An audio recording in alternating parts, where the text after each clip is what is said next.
Miller's Canyon? Oh, I'm sorry, who are you? I'm Spencer's partner, actually. Okay, so it's Spencer Jones's business partner is here. And he was under the impression it would be this meeting, but it's going to be the next. So, Yeah. all right, All right. Well, that's what we needed. Thanks. Bye. And it was, I would go down and, right, go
Good, good. So, So at least you so can do it's, that. it's not going to storage and then move it to storage.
Off the plane last night, I'm like, With your mask. yeah, just kidding. They were pretty lax on the mask. I didn't wear mine. Really? Yeah, they didn't seem to care. Oh, which airline? Frontier. Yeah, we were on Delta. They care. They're pretty passionate about it. Feel strongly. They feel very strongly on Delta. All right. Good morning, everybody. Today's Monday, the 12th of July, 2021. We're here at Iron County Commission. We'll start off the morning with Pledge of Allegiance and invocation. I'm not sure who decided to do what. Whoever. Okay. Well, Commissioner, what's her name over there? I told you the COVID thing. Yeah, still? Yeah, I don't know your name. Oh. Oh, yeah. Now we're good. Please follow me in the Pledge of Allegiance. I pledge allegiance to the flag of the United States of America and to the republic for which it stands, one nation under God, indivisible, with liberty and justice for all.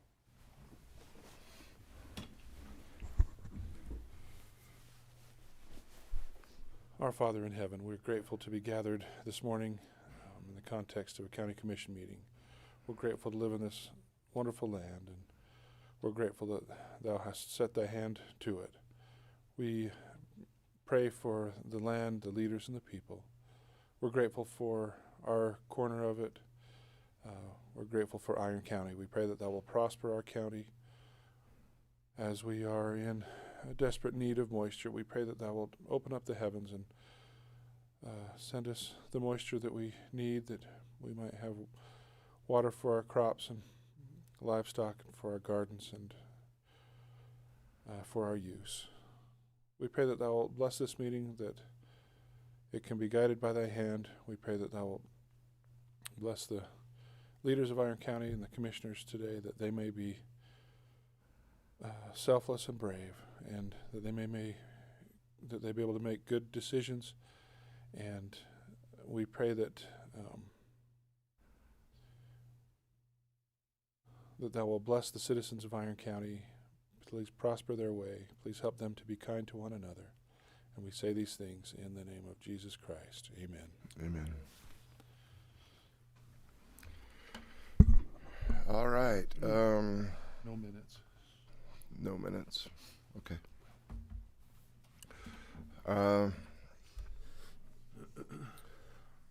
Joyce, I see you made it back. You're first up this morning.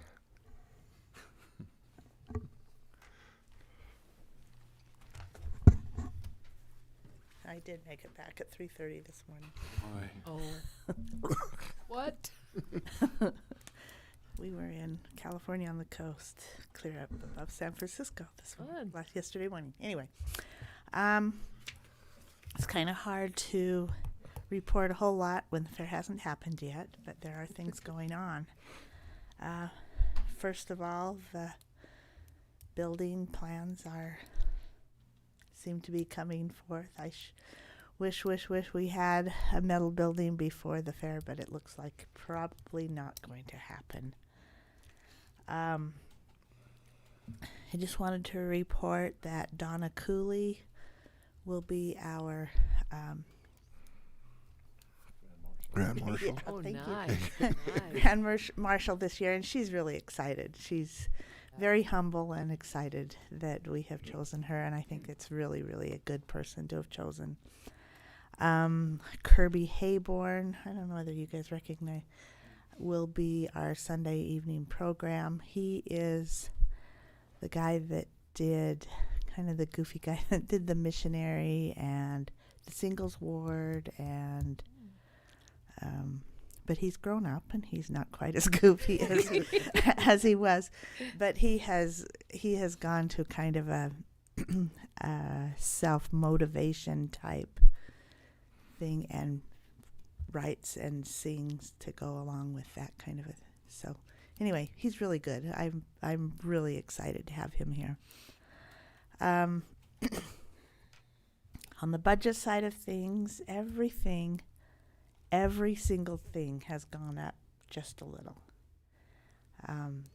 Everything I ask about, yeah, and it's $50 more, $100 more, But anyway, so the budget is going to be stretching really, really hard. I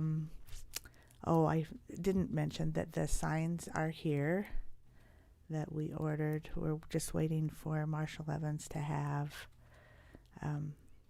a day that they can come over and help put them up there. They're putting them up for us for free, and so I'm at their mercy of when they can come and put them up. The work crew will start on the 26th of this month. I've talked to, I must be goofy. You look Tired. Maybe it's because you got in at 3:30. I couldn't do that.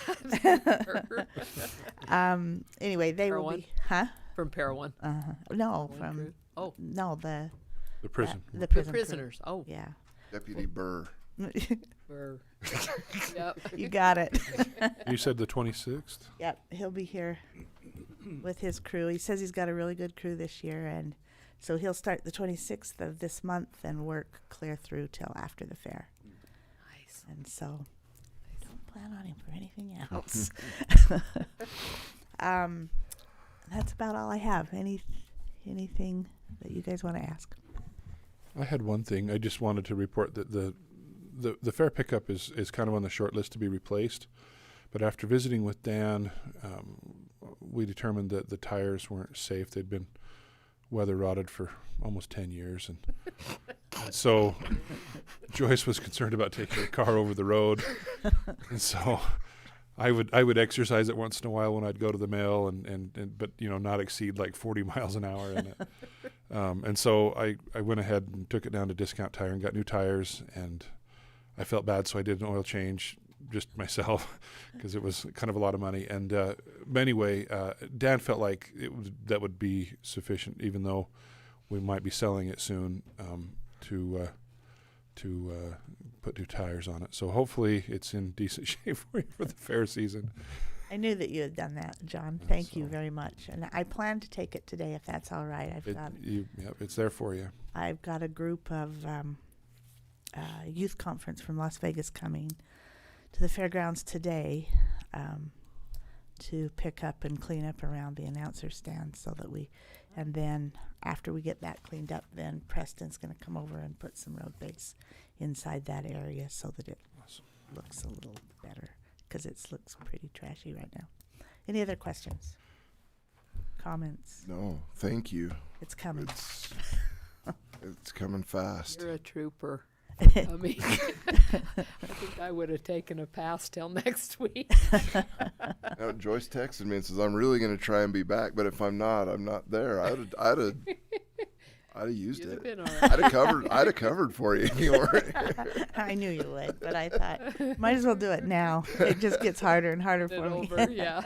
All right. Thank you. Thank you. Joyce.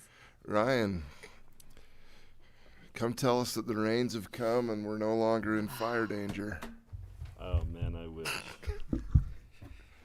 Wish I could have dragged that storm home with us. It hit us in Mesquite last night. Holy cow! Oh, really? Oh man, it was if we'd have had that storm, it was the most wicked lightning storm I've ever seen. Oh, wow. And it rained hard. Like there'd be about 30. Thank you. south of Mesquite. Okay. I mean, we're talking Yeah, I would take anything. Unfortunately, we need several Tuesday months. we're supposed to be getting something, but it looks like thunder. I'm afraid it's going to be Lightning. more fire than water. But yeah, whatever. If I have to take on a few fires To get the to get a little water, moisture, I'll it's do worth it. it. I'll Yes. do it. Unfortunately, I think it's going to take us several months to recover and likely years of steady rain and consistent rain to get us to recover back Oh, to. yeah. We'll never be back to where we were. I'm sure you've noticed we're starting to see a ton of mortality even in the pinyon juniper. I didn't think anything could kill a juniper tree, but apparently drought will. It does. And we've been so amazed that there's so many dead trees. Yeah. Right. Oh, killed them. Yeah. Killed them. It's the young trees are gone. yeah, and some the of the young older trees. ones are going. You know, before when the beetle killed some of the others, it was the older trees, but this is the young trees. trees have enough deep enough. I roots. think Deep enough the roots, yeah. old trees are taking all the water, so they have none left because they have deeper roots. Yep.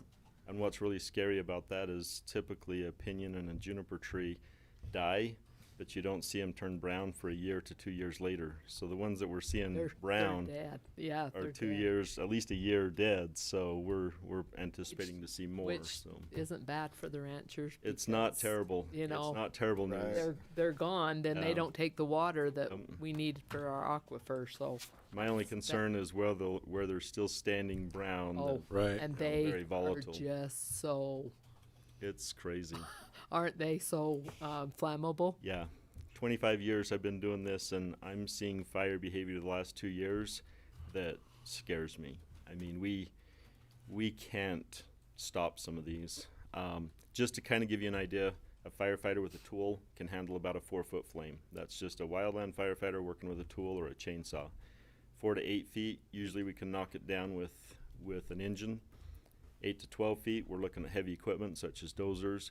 Anything above 12 feet, we're using aircraft to slow the fire down to a manageable point to where we can actually get boots on the ground. Aircraft don't put fires out. It's much like the military. We bomb the heck out of things and we send boots on the ground to take care of it. And this year I'm seeing 20 to 30 foot flame length off of 2-foot sagebrush. And we can't stop it. Just off It's sagebrush. off of That sagebrush. dry that it just. That dry. Wow. The flat fire that was northwest of Enterprise had a fire whirl that actually came through. It hit a road, turned into a dust devil, but I anticipated the fire whirl itself. In those, mixed I pinyon saw juniper pictures of that. was 70 feet tall, and it's just a tornado. It was crazy. Makes its own weather, they Yep. say. Yep. So this last few years scare me to death, and it's no longer the fire season. It has become the fire year, and we're burned out. I mean, just the constant go, go, go, go, go. It's rough. Our We need drought something. relief, guy called us the other day, and in our on our ranch out west of Burl there, the one section was 20% of normal, and the other one was 24% of normal. Is all the rain that we've gotten this. Yeah, I believe it. It's incredible. But Mother Nature drives our truck, so we'll just keep. It on the monsoons, or do we get Yeah. some monsoons? Yeah, I'm hoping that we'll see some. Predictive Services is still optimistic that we will see some. However, now they're starting to say that we'll be in a. So we all know of La Nina and El Nino. Of course, the El Ninos are good years for us. They're saying it'll probably be ESO neutral, which typically doesn't favor the southern end of the state. So they anticipate the drought to continue through the winter. And of course, that'll relate over into the summer as well. So scary times. I'll jump into this. I'll start out real quick with the prevention education report. Burn permits, of course, the burn permits have been down just due to the dry conditions. Last year, between August and December, we only was able to issue 7 with 120 acres treated. We continue to work with people as we can to help folks out so they can get those piles burned and those things taken care of. Last year, because of COVID, there wasn't a lot of prevention education that was going on because everybody was closed up.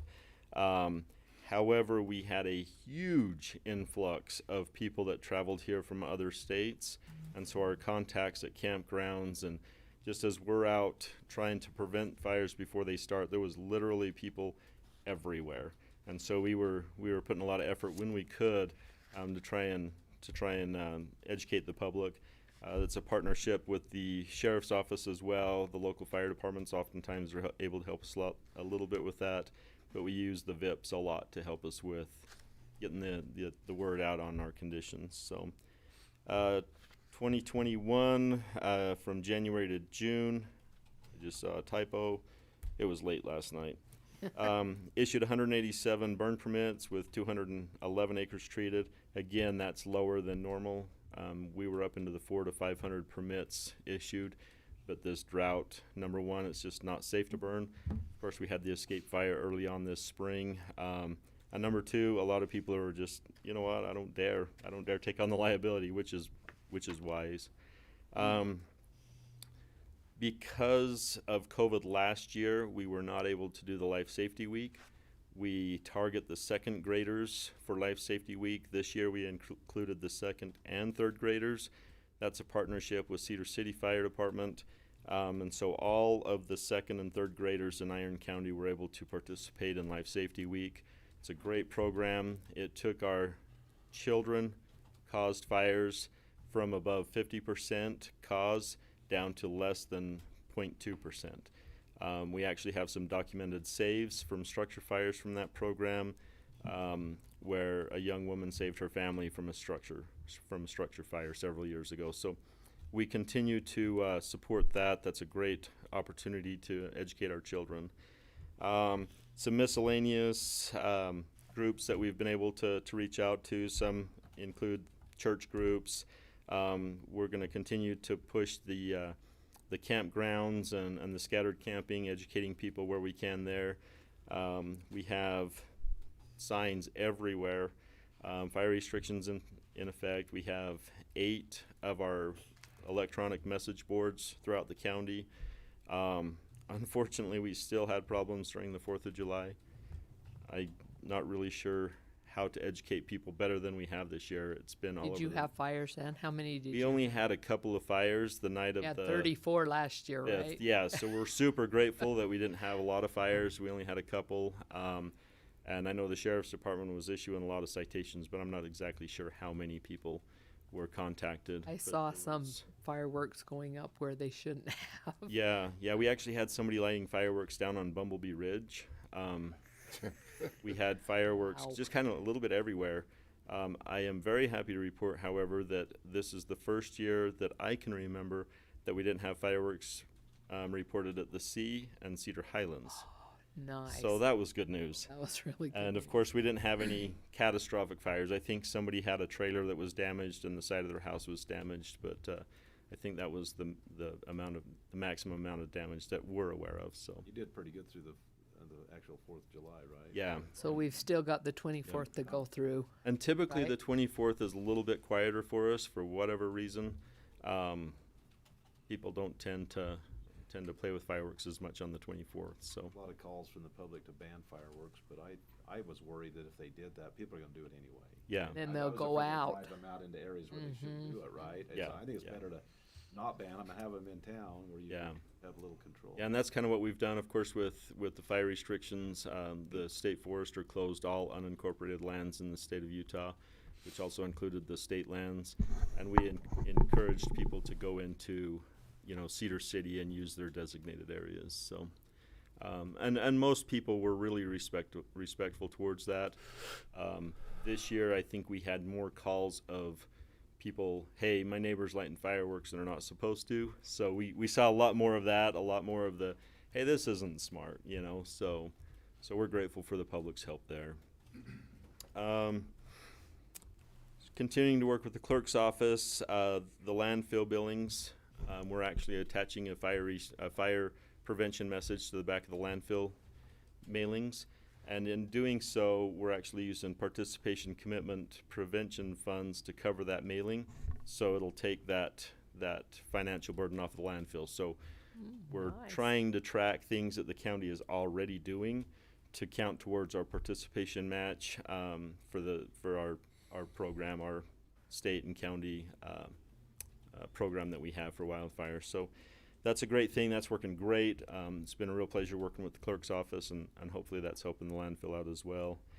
The summer games back on this year, so we were able to get some prevention messages there, and then we continue to use social media where we can. The sheriff's office has been great. Dell helps us out and gets stuff out on social media, and then we have things posted on the county's website. So that's working really well. Any questions on prevention education before I move on? Okay. Training. Last year, COVID had everything locked down, so we did most of our training remote, which was successful. This spring, we were able to open up and start doing face-to-face instruction again. We did some wildland urban interface training, which we've got folks very saturated in our fire departments here in Iron County with that training, so we didn't have a lot of folks in there. Our wildland fire refreshers, we did Parowan, Paraguna, and Bryan Head together. Paraguna hosted it, and then we did one in Cedar City and one in Burl, and we recertified about 82 participants, which is down from, at the peak, we were about 180 firefighters in the county. So we're really seeing that decline continue with volunteerism. We held 3 wildland fire power saws refreshers, 2 in Cedar City, 1 for Parowan, 1 for Paraguna, Bryan Head. We had a lot of success there, keeping people qualified. This year we did the Utah Wildland Engine training. We were approached by Cedar Highlands, and they wanted to exercise a full-scale evacuation wildfire event. So we worked with the community up there. The first night, the sheriff's office, we did a mock 911 call to the 911 center. It was all planned out, and we actually were able to make contact with 138 homes and voluntary evacuations. Several of those folks actually came off of the mountain to our command post, where they met up with the Red Cross and kind of went through the process that they would typically go through if it was a real event. So we were able to exercise that. It went off really well. The sheriff's office did an outstanding job. And the sheriff was interested in how long it would actually take him to evacuate that subdivision, and I think that they were surprised at how long it actually takes. So, but they did a great job. They're well prepared for it. I've worked with the sheriff's office for a long time, so we do have them outfitted with fire-resistant shirts, a fire shelter, and a tool in case that they do get in a pickle. They have the tools to stay safe from a wildfire. So. Some great training there. The second day, we hosted fire departments from throughout the Southwest area, and then our federal partners came in and participated with us as well.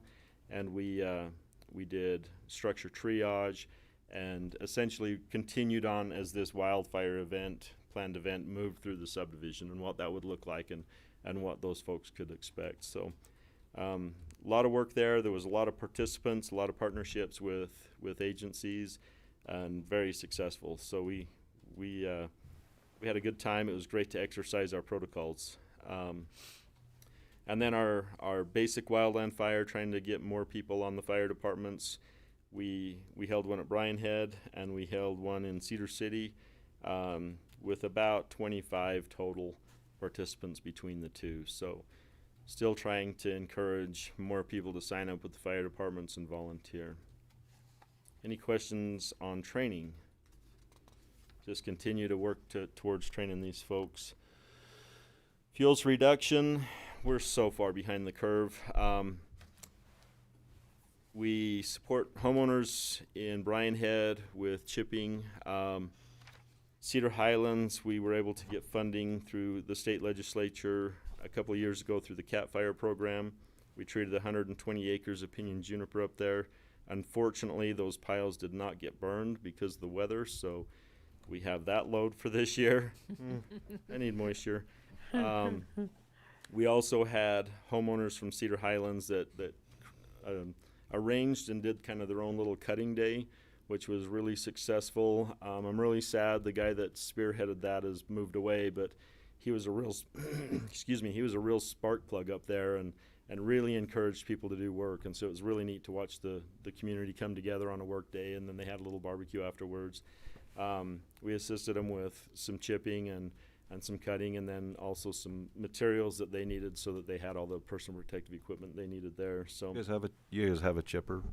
our state office does have a chipper, but it covers the whole southwest area, so it's kind of hard to get our hands on that.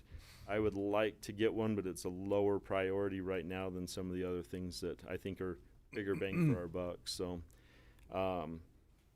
our fuels crew is staffed with 4 people, and they're only seasonal, so we don't get a lot of bang out of our chipper crews because of just the amount of material that they try and go through. We also use a lot of the contractors in the area and try and utilize them, but again, they're also very busy too. So Meadow Lake, Ireland Meadows, we continue to work with them and support their needs. They don't have a lot going on in that community as far as planning, but occasionally they'll have some burn piles or chip piles that we'll take care of. Old Irontown, probably the biggest news out there is the Bullhog project that the Forest Service spearheaded. That looks awesome. The Forest Service has done a great job on their side of the fence, and we also contracted to have the contractor that was doing the work for the Forest Service also come in, and we had some property owners, private landowners that wanted to participate with that, so we actually threw some money at that and got some private land treated out there as well. So that looks great. Hopefully we can continue the work out there. Parowan Front, we're done with phase 1, a fuel break in Red Canyon on private land, and we're beginning phase 2. Hopefully weather will help us out so we can get some of the burning done. They continue to have issues with poor road access. I know they worked with Alma, and there just really isn't much that can be done up there because of how the roads in that subdivision were designed and the tier that they're in. So not really much we could do. We worked with Steve from the engineer's office at the time, and there just isn't much that we can do. So hopefully in the future we can figure something out and help that community out. Quichapa, continuing work around some critical watershed out there.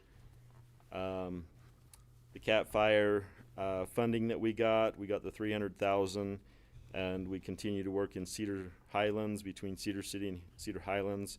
The BLM's also doing work up in there. That's about 120 acres that were treated last year. We're going to continue that.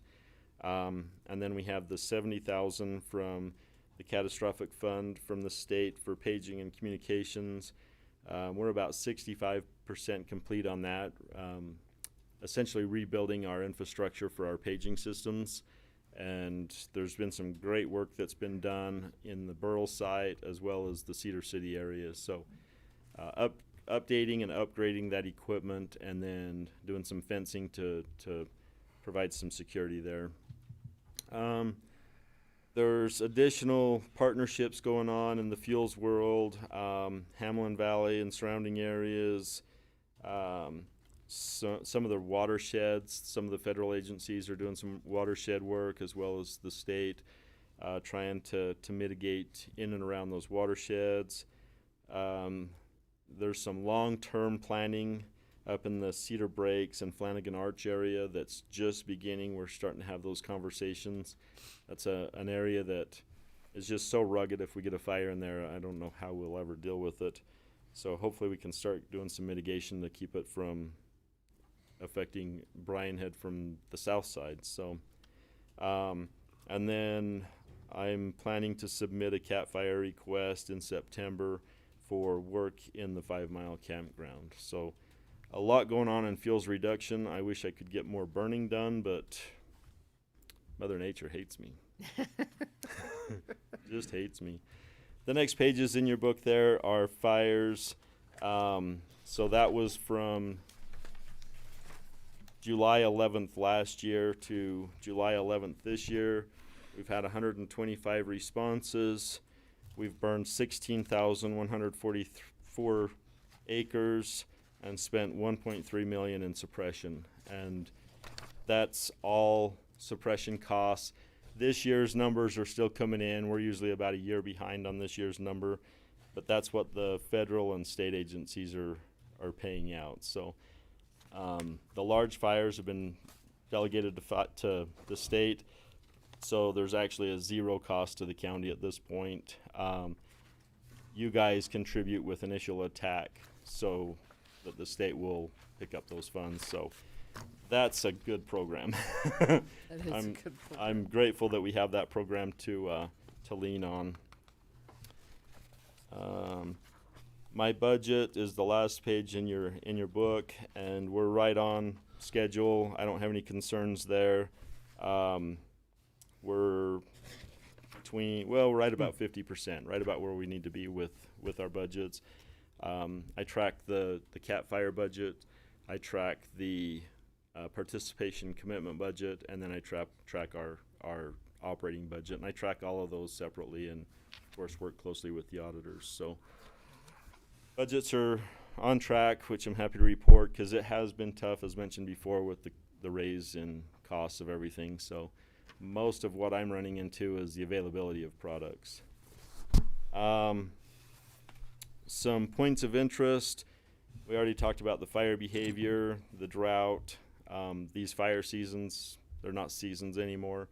I think the only month that we didn't have a fire was December and February.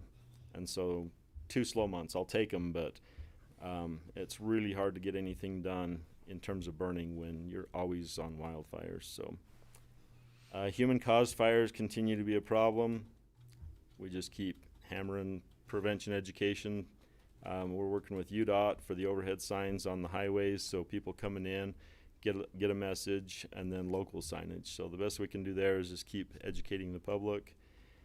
The fire departments, all of them are struggling with volunteerism. I mean, nobody wants to work, period, and then nobody really wants to volunteer. So we're working on that. We had the station captain position. We've had 3 applicants, and that's gone unfilled. And so I've got a proposal that I'll be bringing forward that might fix some of that problem, and we can talk about that later. The new engine that the county contributed to purchasing with Bryan Head, that's in service, and there was some glitches with it early on, but it's in service and working well. That allowed for a heavy engine to go to Canaryville. That's in service and working really well. They're really pleased with that, which then they moved a light engine out to Burl, and that will be in service, I hope, the end of this week. We just got it out of the paint shop. It was still a BLM truck. Oh. So we got it painted and replaced the graphics on that. So those are all looking really good. I'll work with Cedar City Fire. I've talked to Mike Phillips. We're going to see if we can write some grants and help out Newcastle and Burl. They both have critical needs for structures / wildland urban interface trucks and water tenders. Both of those, well, Burrill's really struggling. They really need water tenders. The tenders they have now have some pretty significant damage to them that is probably irreparable. They're still working, but I've got some safety concerns there. And then both of them could use a new wildland urban interface truck. And we're working on that. We're also working on doing some fleet reduction in both of those departments. I'll be meeting with the chiefs to continue to have that dialogue, as well as I've started the framework for a strategic plan for the West Desert to try and see what we can do to keep that open and moving. So They have a lot of trucks, but a lot of them look like they're not really. We Yeah. probably ought to move yeah, them out and yeah, and we've replace something. put myself and my crew. We've put a ton of time into helping them out. Since we haven't been able to get the station captain position, I know they've got critical needs, so we've stepped in and tried to help them out as much as we can. And yeah, it's kind of scary when you walk into fire station and all the hoods are up on the vehicles. There's tools laying up there. I'm like, oh. So we'll continue to work with them and help them out. I know they're grateful for the help, and we'll just all step in and do what we can there. And hopefully our strategic plan and the proposal I'll bring in later will help that even more. So Parowan Fire Department received a heavy engine from a grant that we applied for through the BLM. It's still in service with the BLM this year, so we expect to see it late fall or during the winter of this year. So that will hopefully help them out. Cedar City's working on some replacement equipment. They've got a water tender that we should see sometime in 2022. Of course, Newcastle with the station that continues to move forward. And everybody's struggling with staff. Yeah, that Newcastle station, we got approved for 200,000 with CDBG, and then I think we were gonna do 100,000 match, and then I think Reed's put in for actually 400 with the CIB, so. Excellent. I think that's in the works, so. Yeah, when I talked to Wayne, it sounds like all that's kind of been moving forward. So I was hoping to come into some of these meetings, but man, I can't get a day off. I wish Mother Nature would help you out. As far as needs, like I say, I've got a proposal that'll be coming forward, but a masticator, I think we're to the point to where we need to start looking at large scale tree removal or fuels work. I think that's probably our best bang for the buck, especially starting in our right-of-ways. And then I would like to see an additional engine, a shared engine like we have now. And I think the state would support us there, and that might be just the ticket to help out the West Desert, because we can work out staffing it out there versus just having the one engine. And that would be of course a county-wide resource where we can use anywhere. So Get in anywhere. yeah, but I'll be bringing a proposal forward for any of that. So You any just went questions? through a winter through your new home. Has that been nice where you can park things inside? and not have to Amazing. Drain them and. It's been amazing, especially this year where we're not having the fire seasons. That truck is ready to roll 24/7, 365. And so, yes, thank you very, very, very much for the support there. That's worked outstanding for us. And right now, we've still got a truck from the road department, and then we've got the bay that Parks and Rec is using. So, but yeah, happy to share the space as long as we have it. So. But that's been perfect. That's been a great thing, great partnership with the road department, and yeah, we're very pleased with that. So Good. Again, thank you very much. Thank you. I have a question about the smoke in the area. Yeah. I saw on social media that everybody's asking where that comes from. Yeah. Do you have an idea? I do. That's a great question. So we are surrounded by fires all around. Most of this smoke is coming in with this northerly pattern that's coming out of the Pacific Northwest. So it's bringing smoke from large fires in Northern California and Southern Oregon into our region. Right now in Color Country, the largest fires we have are down on the Arizona Strip. Somewhere around 15,000 acres between the two different fires, maybe 20,000 acres between the two different fires. Everything in Iron County is contained, and at least contained and controlled. Just a couple of days ago, we had 56 acres just off of the Minersville Highway. But for the most part, we've been able to catch things small, but we're hitting them hard. It's interesting because being a third-generation firefighter, I've talked to my dad all the time about this. And back in the 60s, 70s, he's like, we'd go out with one truck. Our big fires were maybe an acre, and we arrive on scene with 10 times the amount of people. We're getting there so much faster, and they're still running away from us. He's like, I cannot believe how bad the conditions are.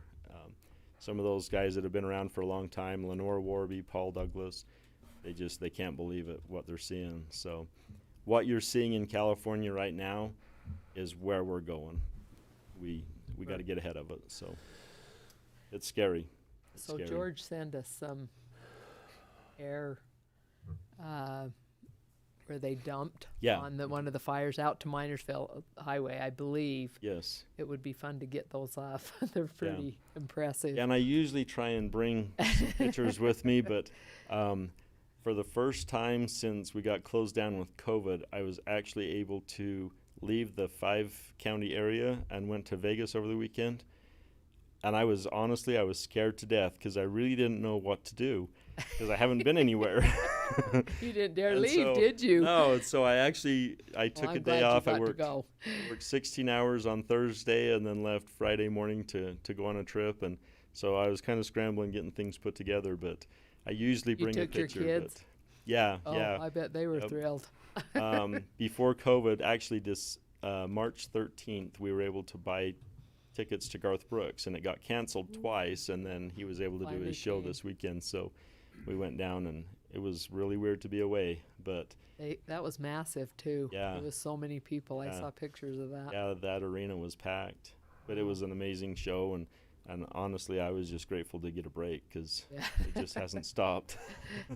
So, Oh. but I'll forward those pictures on. I actually have them on my phone, so I'll forward those pictures on, and when I get stuff like that, I'll share it with Yeah. you. So, Yeah. awesome. Great. I just have one question about Awesome. the plane that went down by Wickenburg. Is that Yes. anything that was associated with us, or has that No. plane been associated out of our base? No. So that was an air attack platform. What that is that airplane flies above the fire and manages the air traffic coming in. So my supervisor, Mike Melton, is an air attack, and that's exactly what that platform does. I'm not sure of the details, but I do know that the air attack, the actual firefighter in that plane was from Arizona. He was a retired fire chief from down there. And then the pilot is a contract pilot that is pilot and plane combination that the Forest Service contracts. I didn't recognize or know either of the names. I'm sure Mike Melton probably knows them because he flies nationally all the time on those platforms. But yeah, Was it a plane?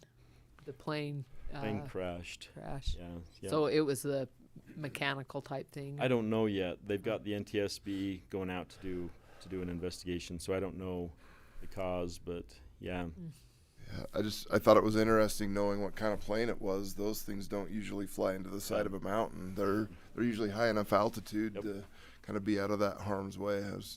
Yeah, and it's unknown yet. A lot of times the air attack will arrive on scene and they'll come down low level before they get any more resources on it. They'll come down low level to try and figure out what's going on with the fire, get information back to dispatch, and then they can start ordering up resources. So I don't know if they were in a low level flight and just lost track of the terrain or exactly what happened, but it's not uncommon for those aircraft to be very low level prior to getting actual suppression resources on scene. So we actually have one of those aircrafts that fly full time out of Cedar City. It's staffed with a local BLM employee full time, and then there's a Forest Service employee that will cover on days off, and then sometimes even Melton will actually cover on days off here locally. So I know he's been flying all weekend down on the Arizona Strip fire. So yeah, we share those resources nationally, but of course we have them here with the Tinker Base as well. So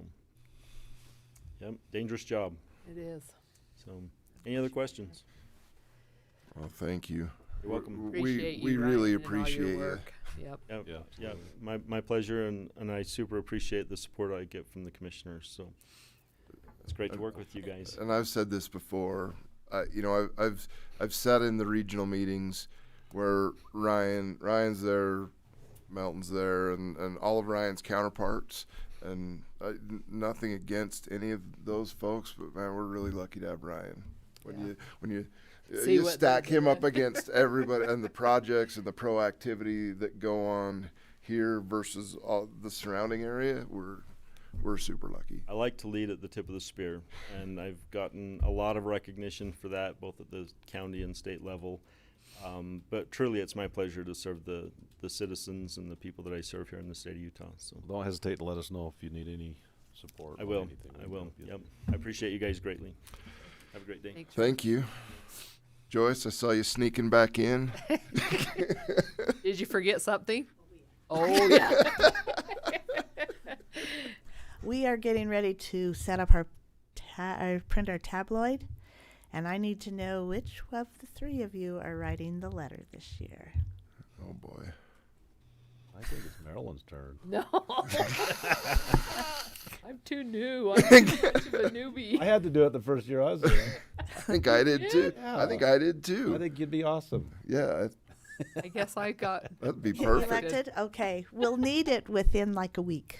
okay. Sorry. I'm sorry. Does it have to need anything included in that? I can give you some, if you'll stop by the fair office, I can give you some examples Okay. That'd be of good. kind of what it's like. That would help me. You kind of introduce the theme and Okay.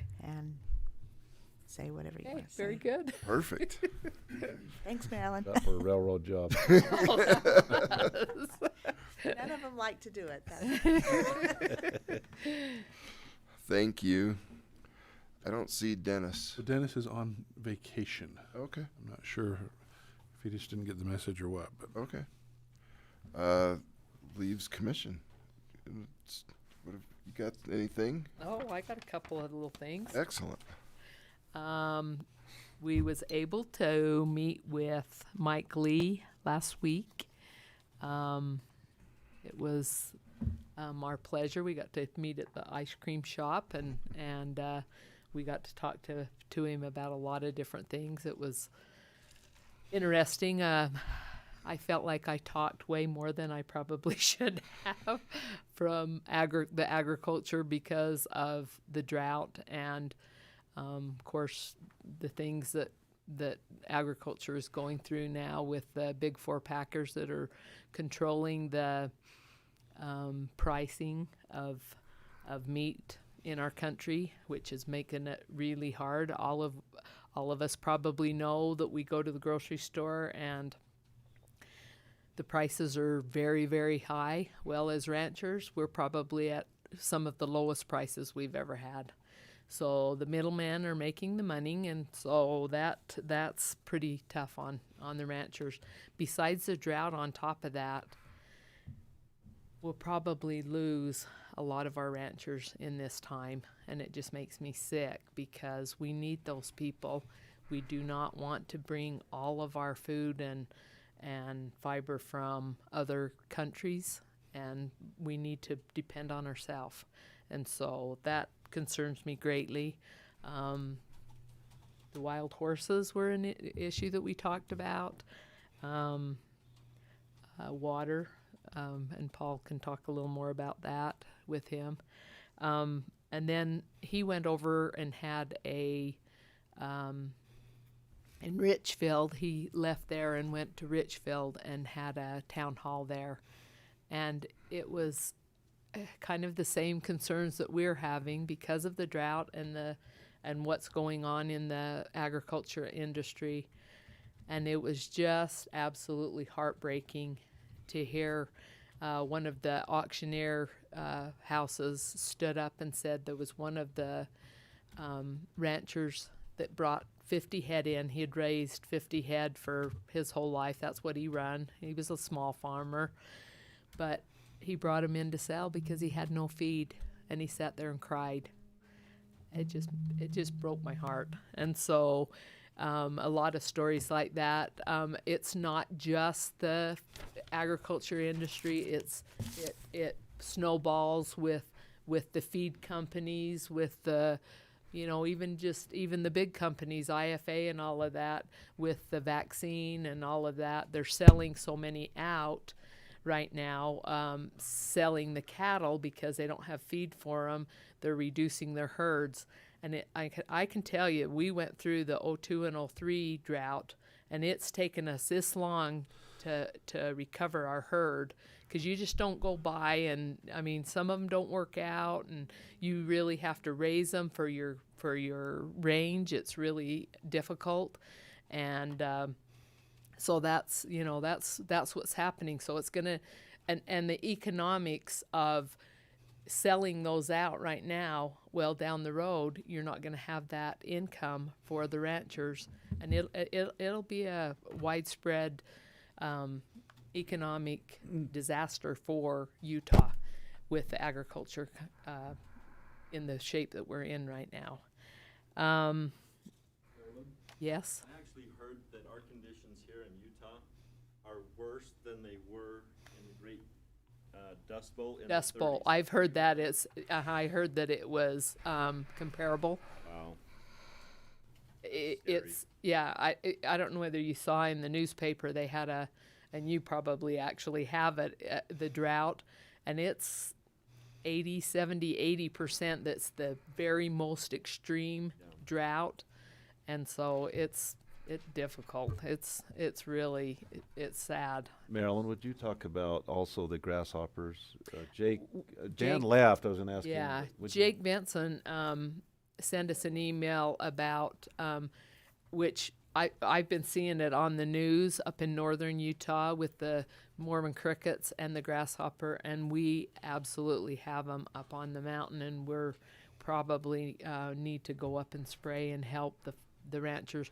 Here we don't hardly have any grass because of the drought, and then the grasshoppers are coming in and eating the rest. So it is a huge problem that way. NRCS was doing some aerial spraying on the mountain. Oh, were they? About that. Yeah, I just heard that last week. Yeah, he Oh. said they wanted us to maybe see if the counties would help a little bit. So. There's some type of a pellet or something. Is that what somebody emailed us about? But it has to be distributed. But maybe the farmers would be willing, the ranchers maybe would be willing to come and get it if we had somewhere that we could distribute it from. But we need to work on that for sure, because it's a bad situation. I did want to talk just a minute more about the roundabout on Kitty Hawk. It's no longer a roundabout. They're going to change it and put in a T. It just would not accommodate the big trucks. Of course, it's not. It's the city and UDOT that has that project, but it affects a lot of our county businesses and all of us. But some of the trucks, if you have a tow truck bringing a tractor with doubles or triples, I mean, you just cannot. It just does not accommodate that. It's over 100 feet right there, and it just won't accommodate that. And so they'll be able to the project that is there now in place, that what they'll be able to do is change it, but they're not going to be able to add anything or right at this time, because the scope, they'll lose the funding if they try to change anything on it. So they're going to put the conduit in for lights. So they can do that without, the infrastructure for it, but it'll be a later thing that they'll be able to get the stoplights in there. And as a county, we realized that maybe we could help somehow. We knew that there was a huge issue with it. So we went, Paul and I went to one of the meetings and told them that we would trade some property or something with the city right there on the corner of the road shed property, if it could be a help at all with their project, and it can't right now, but in the future it might be able to make merge lane come across there, so they don't have to go to the light. They can just merge onto from Bulldog onto Kitty Hawk, and that probably would help a lot. So we have property underneath the senior citizens. We own the building, the county owns the building, but the city owns the property underneath, so we would be actually willing to trade for that. And that would be a good trade for us. It'd clean up that other property and make it nice. So anyway, that's all I have. Okay. So Joyce left, but I should have maybe brought this up with her, but I've been working with Carter Enterprises on, they've poured the slab, I believe. They had footings poured. I assume they've poured the slab for the 50 by 70 metal building they're going to erect at the fairgrounds. And then we're going to actually, I was going through the timeline. I coordinated with the bleacher company and CO Building Systems. We have the metal columns coming down. We wanted to make sure we didn't have any columns impeding the handicapped carve-outs for the bleachers where those wheelchairs go in. So we kind of did an overlay, got that worked out. I think we're good on that. So we gave the bleacher, and it was really fortunate we ordered those bleachers when we did. I think they were $99,000. If we'd have waited a day later, it would have been $135,000 for those bleachers. And so it was good that we got those ordered and in the works. But we are going to have to pay a little bit more money. The scheduling's a little tricky because these buildings aren't going to be here when we need them. Their CO building, like everybody else, is way behind. We're going to tear down the old structure, the old wooden structure, on September 7th. That'll be the day after the fair. Preston will start with the road department. Will start working on the pad. He should have the pad done on the 20th, and then Carter Enterprises will start the concrete work on the 20th, and then when that building shows up, probably towards the end of October, that structure will be erected, and then we'll actually take delivery of the bleachers and store them so that we can maintain that price we got, and then we'll have their installer come out probably in November and install the bleachers, and that's going to actually cost us a little bit more, probably about $7,000 more because of the scheduling stuff, but it's better than paying $35,000 more for the bleachers. So it is what it is. Carter's, they said they could come install the bleachers and then erect, but Carter said that'd be really tough for them to erect the structures around the bleachers, and so it just is. It is what it is, and so that's that. Just real quick, I just wanted to give a shout out. So the Independence Day parade that Cedar City had, I know a lot of different municipalities had parades through the weekend, but about 3 years ago, Beth Stevenson approached me and a lot of others in the community and said, hey, we're really losing the meaning of our Independence Day parade. We're just having, businesses with advertising and a few ball teams, and not that those aren't important, but she said we're losing the meaning, and she had a vision of building 10 patriotic floats with the costumes and the floats and the sound, and she started that 3 years ago. Somehow I used to, whenever everybody said build a float, I used to run as fast as I could, and with one, now we're building 11 of them, but somehow I got roped into that. But it's been a labor of love. It's a lot of work, but I just want to give a shout out to the Stevensons, Beth and Chris. It was estimated we had probably 12 to 15,000 people at our parade this year, and it was just I had people that were getting out water bottles and popsicles and stuff, and they just said it didn't even make a dent, and they were giving out thousands of them. And so they estimated, anyway, we're having families that are calling their families and coming into Cedar City to watch the parade. It's so meaningful. And it's been a neat thing for our area, I think, to really, really help our youth understand the turning points in the history of our great nation and help bring that to life. So anyway, just want to give them a shout out. But that's all I have. Just really quickly, I had the opportunity to attend our National Association of Counties annual conference. It was actually in National Harbor, Maryland, just over the week, end of the week, over the weekend. I got back last night. I serve on the steering committee for the Justice and Public Safety arm of NACO, and it was really interesting this year. There was a lot in those meetings, and basically what we do, NACO is a huge presence and a huge lobbying presence to Congress. And what we do in those steering committees is recommend resolutions and policy that the national organization gets behind and really takes home to these legislators. And it was kind of interesting this year. The majority of the things that are recommended have to do with emergency management. There's a lot of talk of combining a lot of the funding streams for emergency management, like FEMA and the Department of whatever that other one is. Homeland Security, FEMA, and then there's all these resolutions that these groups should work together. And as we're going through all of these things, I'm kind of checking off boxes. Well, yeah, we do that. We do that. Yeah, we're really good at that. We're really good at that. And so, those things are. I don't know that we realize maybe how blessed we are. And George isn't here this morning. We know that George wasn't going to be here, but really, in hindsight to the pandemic response and everything else that the nation is now learning these lessons. It's like, Iron County and really the state of Utah for the most part is already doing those things.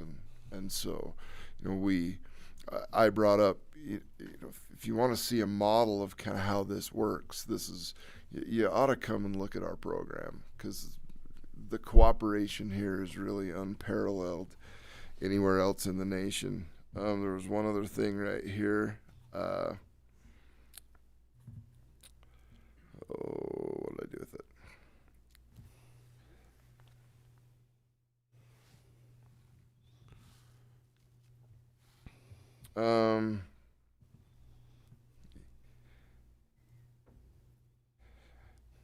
So there's a resolution to support, and there's some bipartisan move to support a national standards for emergency management program, basically an emergency management accreditation program. That'll be something that's interesting. And again, we look at Iron County's response to COVID, and I think we came out smelling better, and our people had more freedoms and really more opportunity to continue on with life than anywhere else in the country. I talked to some commissioners from Oregon who basically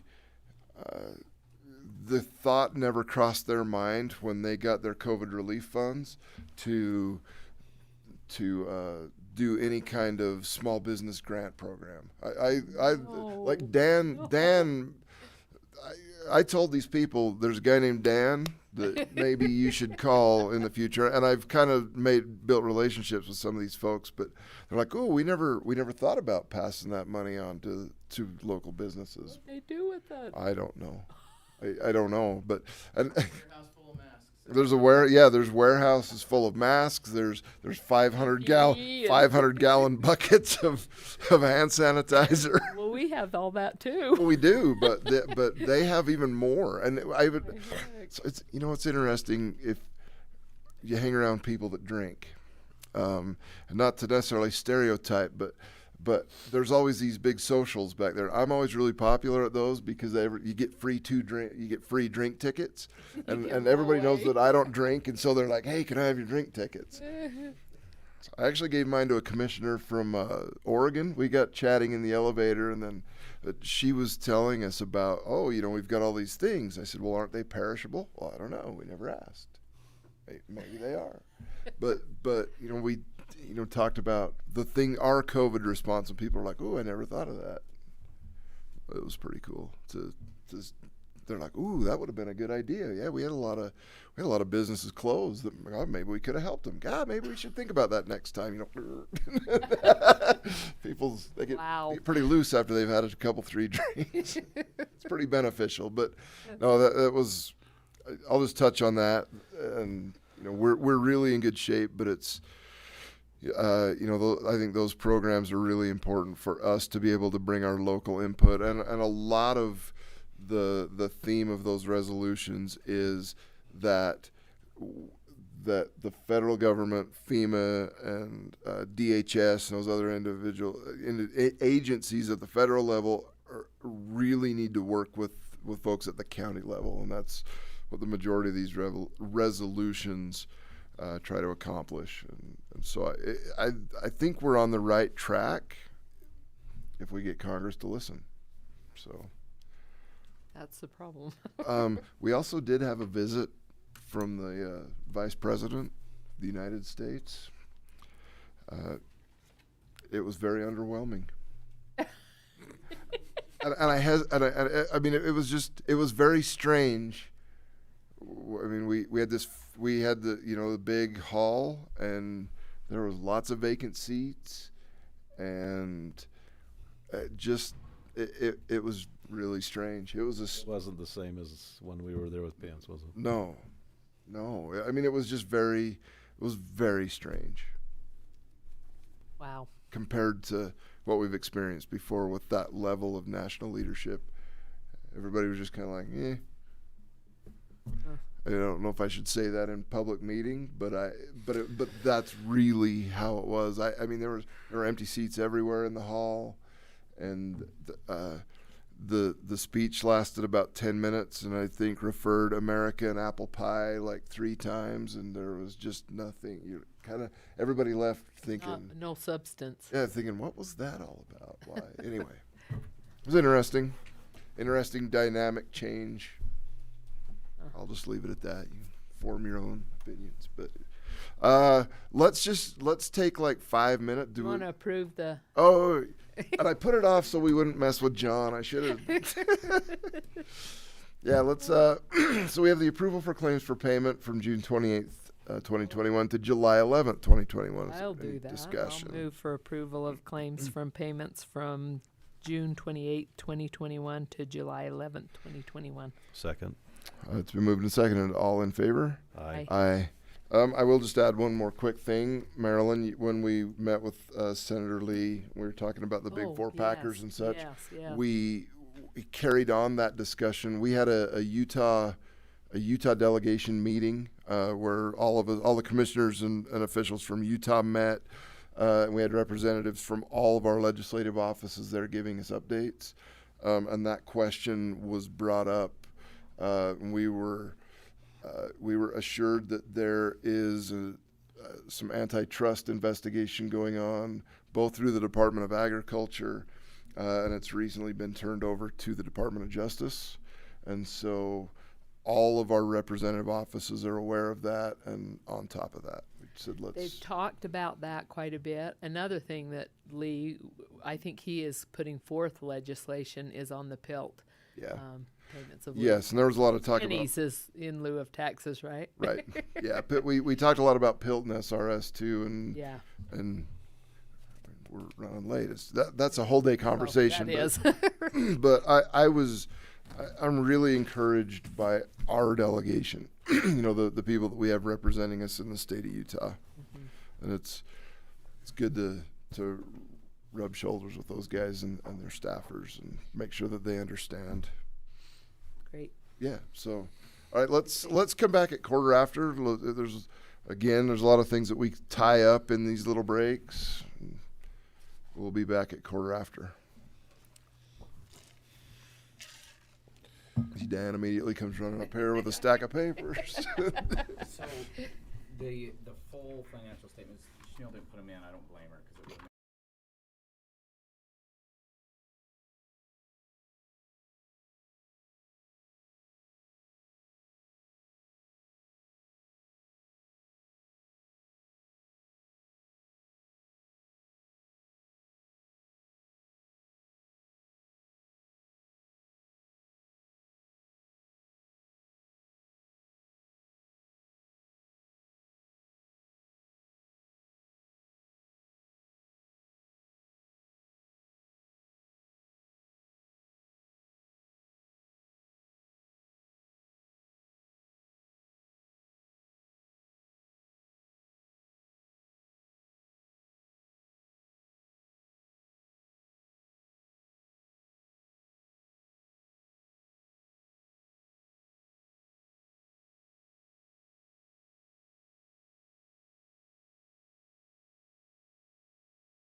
Go ahead. All right, let's move ahead with our 10 o'clock calendar. First item on the calendar is our public comments. Everybody here is well versed in the public comment rules. If anybody has any public comments, you've got 3 minutes. Seeing no public comments this morning, let's move on to number 2.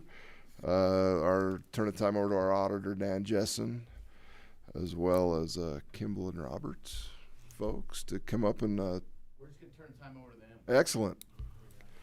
Come on down. Turn the time over to Gabe Miller. Maybe he'll open Our us old start Cedar start City us boy. start us off with a song maybe and Song? I don't think that was in the contract, was it? I Oh, come see- probably on. not.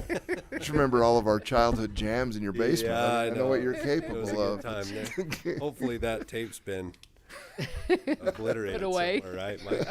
Well, it will be used as evidence if we. Yeah, yeah. Well, it's a pleasure to be here with you, commissioners, and it's always special to come back to, bias the great. I hope it doesn't impair my independence, but it is the greatest county on the planet. So, today we just thought we would cover kind of some things that we feel are important with the new commissioner, especially as far as the responsibilities of how the audit process works from both the management, your role, and us as auditors. Dan does, I know, a great job, as do your department heads, going over budgets and hammering the financials throughout the year. We're nearly, obviously 6 months through the next year, so we won't spend a ton of time on the financial statements themselves. But I'm not sure if you have up or if you have the ability to pull up your audit. I think Dan said We do. you do. We've got So, it. so the report I want to refer to is our independent auditor's report on page 1. And I'm not a fan of reading, but as I read through this morning, I think it's important to understand the responsibilities by management and our responsibilities, so that as you go forward setting policy, reviewing policy, and implementing policy, which I think is one of the most important roles you have as commissioners, that we kind of hit on that as it pertains to your financial statements and the financial condition of the county now and going forward. So just to start off, the report on the financial statements, we state, we have audited the accompanying financial statements of the governmental activities, the business type activities, the aggregate discretely presented component unit, each major fund, and the aggregate remaining fund information of Iron County, Utah, a governmental unit as of and for the year ended December 31st, 2020, and the related notes to the financial statements, which collectively comprise the county's financial statements as listed in the table of contents. Then it states your responsibility as management. Management is responsible for the preparation and fair presentation of these financial statements in accordance with accounting principles generally accepted in the United States of America. This includes the design, implementation, and maintenance of internal control relevant to the preparation and fair presentation of financial statements that are free from material misstatement, whether due to fraud or error. And that's a very 4-line sentence that when you contrast that with our responsibility below, but there's a lot of meat in those responsibilities. Now, obviously, you have to hire or have offices, auditors, recorders, treasurers to help in the processing of those. But ultimately, the responsibility lies with you to implement those controls and ensure that whatever is on these statements is, as much as possible, free from fraud or material misstatements. So if you focus on those aspects of your responsibilities, you can see how that will definitely eliminate those problems downhill or in the future. Our responsibility as auditors is to express an opinion on these statements based on our audit. We conducted our audit in accordance with auditing standards generally accepted in the United States of America, and the standards applicable to financial audits contained in governmental auditing standards issued by the Comptroller General of the United States. Those standards require that we plan and perform the audit to obtain reasonable assurance about whether the financial statements are free from material misstatement. The audit involves performing procedures to obtain audit evidence about the amounts and disclosures in the financial statements. The procedures selected depend on the auditor's judgment, which I think we have pretty good judgment based on our experience and time doing this, including the assessment of the risks of material misstatement of the financial statements, whether due to fraud or error. In making those risk assessments, the auditor considers internal control relevant to the entity's preparation and fair presentation of the financial statements in order to design audit procedures that are appropriate in the circumstances, but not for the purpose of expressing an opinion on the effectiveness of the entity's internal control. Now, that's a very distinct and important statement, because I think sometimes it's misconstrued that an audit, a financial statement audit, is meant to catch all fraud or misuse. This is in here because it's to help you as management and all who read it, that the purpose of us coming in is to assess what's going on, how you've implemented internal controls, but we're not giving an opinion on how effective those are. Those are separate engagements. Those it's not our job to come in and test those, and we don't give an opinion on them, although we have to obviously design and format our testing to the extent of which is based on those things. So one thing that we have told you in the past is that as we've come in, and our very first year, a couple years ago, we came in, and even at that time, there had been some prior situations come, and management had made decisions that had improved those internal controls and made it a lot more feasible for fraud not to exist or misuse. Doesn't mean it still couldn't happen. I mean, we still see once in a while people are people, and they can find all kinds of ways to manipulate or misuse or waste public funds or any funds for that matter.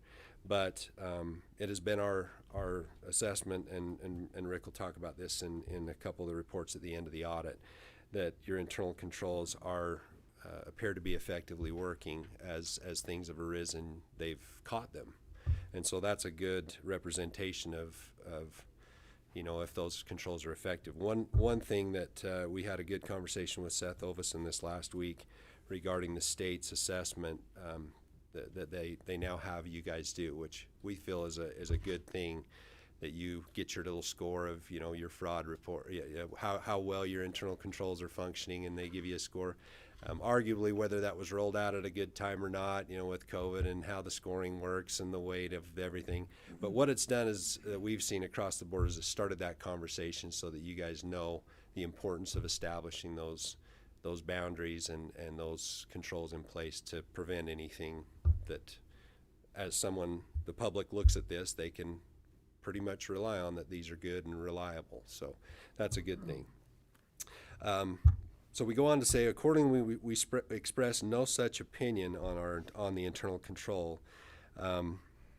But at the very last statement there, we believe that the audit evidence we have obtained is sufficient and appropriate to provide a basis for our audit opinion. So we turn to the top of the second page, and this will be the last thing I read, and it is our opinion. In our opinion, the financial statements referred to above present fairly in all material respects. The respective financial position of the governmental activities, the business type activities, the aggregate discretely presented component unit, each major fund, and the aggregate remaining fund information of Iron County, Utah at December 31st, 2020, and the respective changes in financial position thereof for the year then ended in accordance with accounting principles generally accepted in the United States of America. And that is what we call an unmodified or a clean opinion. So that's good. We can't, there's no stars, there's no, it's just, that's it. That's the best it can get there from us. So I just felt it was important to spend a little bit of time on that so that as you go forward and into the future, you can understand those responsibilities. Any questions on that? No? Song would have been better. Maybe or maybe not. Just a couple things before I turn the time over to Rick to cover the final reports at the end. On page 5, you'll notice some financial highlights, and And this is the beginning of what's called the Management's Discussion and Analysis, or the MD&A. And it covers about 8 pages with some graphs and different comparative statements that are very much condensed and summarized. You won't get a lot of detail in the statements, but you will be able to see the change from one year to the next in both the income and expenditures and the assets and liabilities. But on the page 5, you'll notice some financial highlights. And considering prior year's condition that was with the COVID pandemic and how its effects on differing businesses, entities, etc., you'll notice that in a couple of these highlights there's a lot of positive things. The first one talks about the county's total net position, your ending net position, which essentially is the equity, $66.7 million, and how that's comprised. And the net position increased by $6.251 million during 2020 in the governmental activities and $1.157 in the business type. So your combined net position increased about $7.3 million, $7.4 million. That was attributed to COVID funds, right? And there's a lot of that goes into that, yeah. But keeping in mind, yeah, and you do have to spend those funds, but it's still a net positive. So you could have had you talk to a farmer or rancher, they might have got some COVID money too, but I don't think their net position went up. No, pretty negative right now. Yeah, a lot of clients I have, they were, they got the money, but so that's to be commended in terms of your budgeting and your expenditure management as well. You notice your sales tax revenues grew by 13.86%. Restaurant and transient room tax grew by 3.13%. You were able to add some significant capital asset additions during the year, and your general fund balance ended up being $8.2 million, which increased a little over $200,000 from the prior year, mainly attributable to a decrease in transfer to other funds compared to the prior year, but yet still a positive fund balance. Again, it shows good management.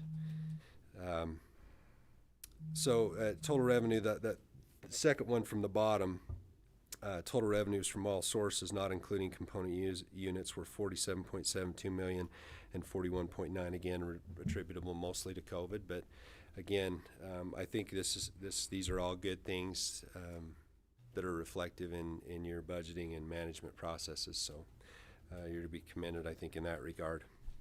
I won't cover any of the statements unless you guys did you have any specific questions that you have come up that you want us to address in the actual numbers, the financial statements themselves? Okay, I'm going to turn the time over to Rick, and he's just going to go through the last couple compliance reports at the end of the audit, but I just want to convey our appreciation for the opportunity to come and perform the audit for you. It's like I say, it's always great coming down. So appreciate your time. The PILT was down. Almost everything PILT else was down. the PILT was down. Mhm. What can you do about that? Well, I can do anything about it. Rick, I don't know. Can you do anything about it? That was a 1 year event due to the change Yeah. of the formula, and we were on the receiving end of the short statement. But I can go into that on the microphone. Yeah, you better not do it now or you'll be in trouble. Yeah. Okay, thank you. Thank you.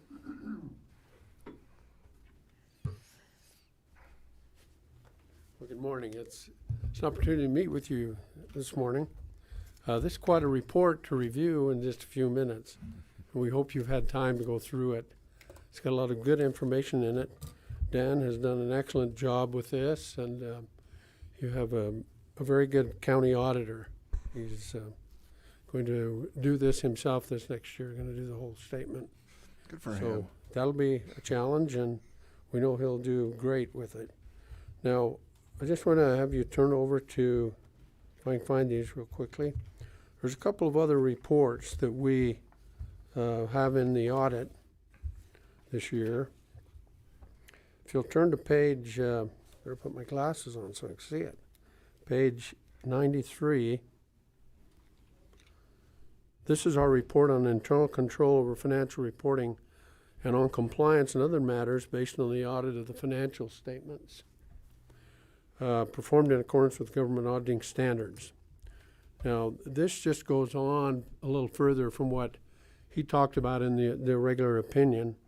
And we talk about the internal controls and that we do have to look at them. We do look at the internal controls. We don't audit them.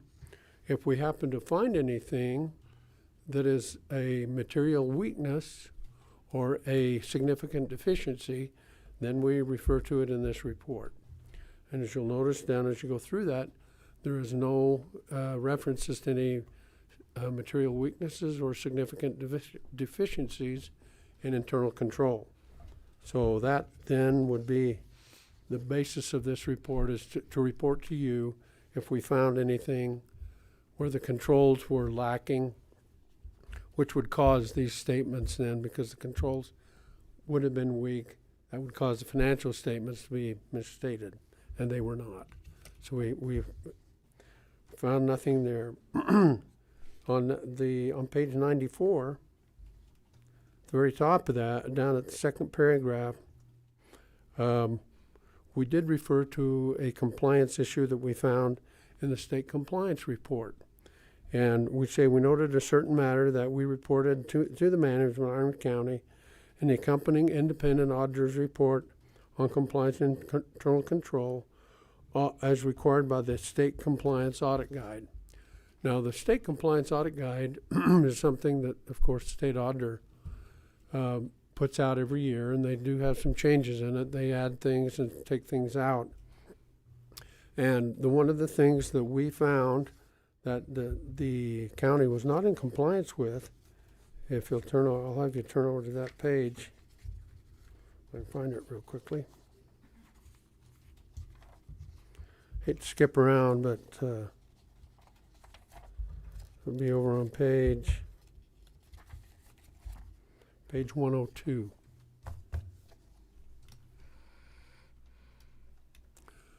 Page 102 are listed the state compliance issues that we have to look at, or requirements. They're at about a third down in the page. We have the state compliance requirements were tested for the year ended December 30th, 2020.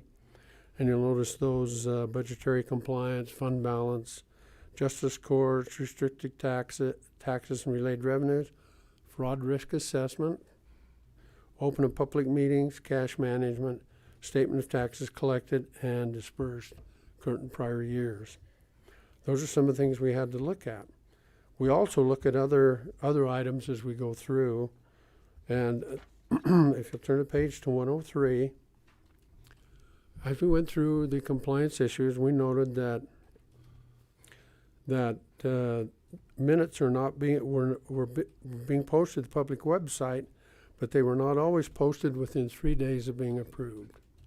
So today, as you approve the prior minutes of the meeting, he has 3 days to get it on the public website. Now, there has been some issues with that website, and we talked to Seth about that. And that public website is, I don't know if you've ever been on the public notice website, but it's hard to get in, and sometimes it's very difficult to get things to post. But anyway, we recommend that the county post minutes to the Utah Public Notice website within 3 days of the minutes being approved. And the county's response was, we'll go ahead and do that. Now, we know that COVID-19 had a lot to do with this, and that you had a lot of meetings that were held via computer, and online, so forth. And so we realized that there were some problems during the year, but we encourage you to get that done. That is not a critical issue, would not cause your financial statements to be misstated or anything like that. It's just a state requirement to get those posted. Now, let me back up to page 95. This year we did the single audit, and the program that we looked at was the COVID funding. You received just over $5 million in COVID funding, and we tested that program. Talking with Seth Ovison this past week, his comment to us was that the counties are going to be looked at quite closely to see that they use those funds appropriately. And talking to him, he says that he and Dan had spent a lot of time on the phone making sure that you complied with the requirements on the spending of those funds. And we noted those funds had all been expended appropriately, and there should be no other findings with that. That being money that is given to you through the state, so you are a subrecipient of the state on these monies. So they have the responsibility to make sure also that those are spent correctly. And so in the single audit report, on page 95, we state we've audited the Iron County's compliance with the types of compliance requirements described in the OMB supplement, compliance supplement, that we have a direct material effect on each of the county's major programs for the year ended December 31st, 2020. The county's major federal programs are identified in the Summary of Auditor's Results section of the Schedule of Findings and Question Costs. And management's responsibility below that is for compliance with federal statutes, regulations, and the terms and conditions of the federal awards applicable to its federal programs. Now, each federal program has its own requirements that the county has to follow. And we had to test those that were of a material nature, being a high risk, meaning they hadn't been audited in the last 2 years. And that was that COVID-19 money. So we audited that. And down at the very bottom, it says, in our opinion, the county complied in all material respects with the types of compliance requirements referred to above that could have a direct and material effect on each of its federal programs for the year ended December 31st, 2020. So that pretty much covers the audit. So any questions? About put you to sleep, I think. And Well, that was actually pretty concise for that many pages. yeah. No, Just a further comment with your employees. We audit quite a few governmental entities, and it's good to see that, for example, we work with a lot of treasurers, and your treasurer has done an excellent job. Her funds that she has remaining at the end of the year that has to pay out to the taxing entities, she has those very well documented and listed as to who is to receive what funds that she received in December but didn't disperse until January. Some of the entities we work with, that is not as well done, I should say. So your treasurer and your auditor, you have to feel very lucky to have such qualified personnel here. And the subordinates that work with them, that work as we've talked to them and tested their controls and so forth. They're all very good employees that they have here. So I want to compliment them on that. Again, thank you for your time. And any questions? thank you. It's you know, once when you guys come and interview us, it's not. I mean, the first year I was dreading it. I thought we were going to get light bulb in the face, but no, it's actually a pleasure to come and work with you guys as the auditors and to, yeah. I mean, because you've interrogated so I've many. interrogated a lot of people. Well, I didn't even think I that think much Marilyn of was a little worried this year too when she came in. Yeah. Yeah. So no, it's pleasant to work with you guys and how professional and we appreciate that, and it's always good to appreciate visit with you guys. because you guys know what's going on in the county, and it helps us get a feel for what we need to look at and so forth. So again, thank you, and turn the time back to you. All right, thank you, very sir. much. Let's move on to agenda item number 3.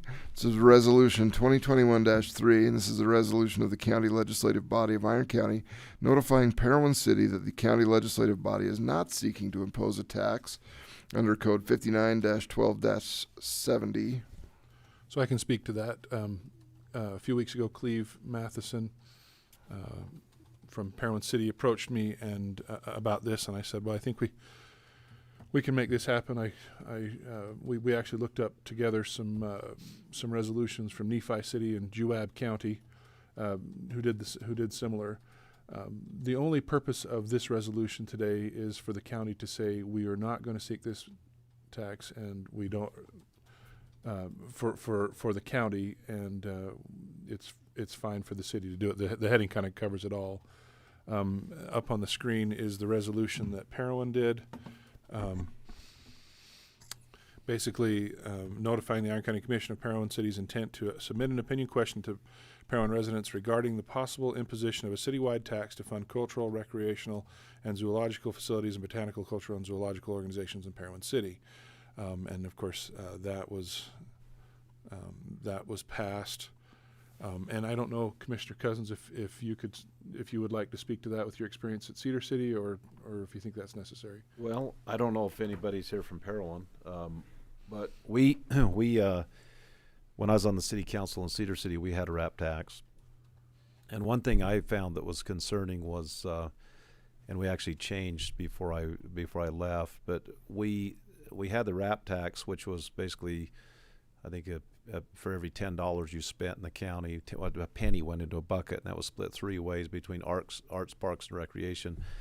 And the concern I had was, over the years, we would build trails, would build golf cart, storage buildings, would build whatever, and all of the operation and maintenance fees got dumped onto the general fund. And so we passed an ordinance, or we changed the ordinance. I'm not sure how that worked, but we passed something that we would take and earmark 10% of the RAP taxes collected and put it in a fund to use for O&M. And it was interesting. I was listening to the Cedar City Council the other night, and I think there's about $300,000 or $400,000 in that fund.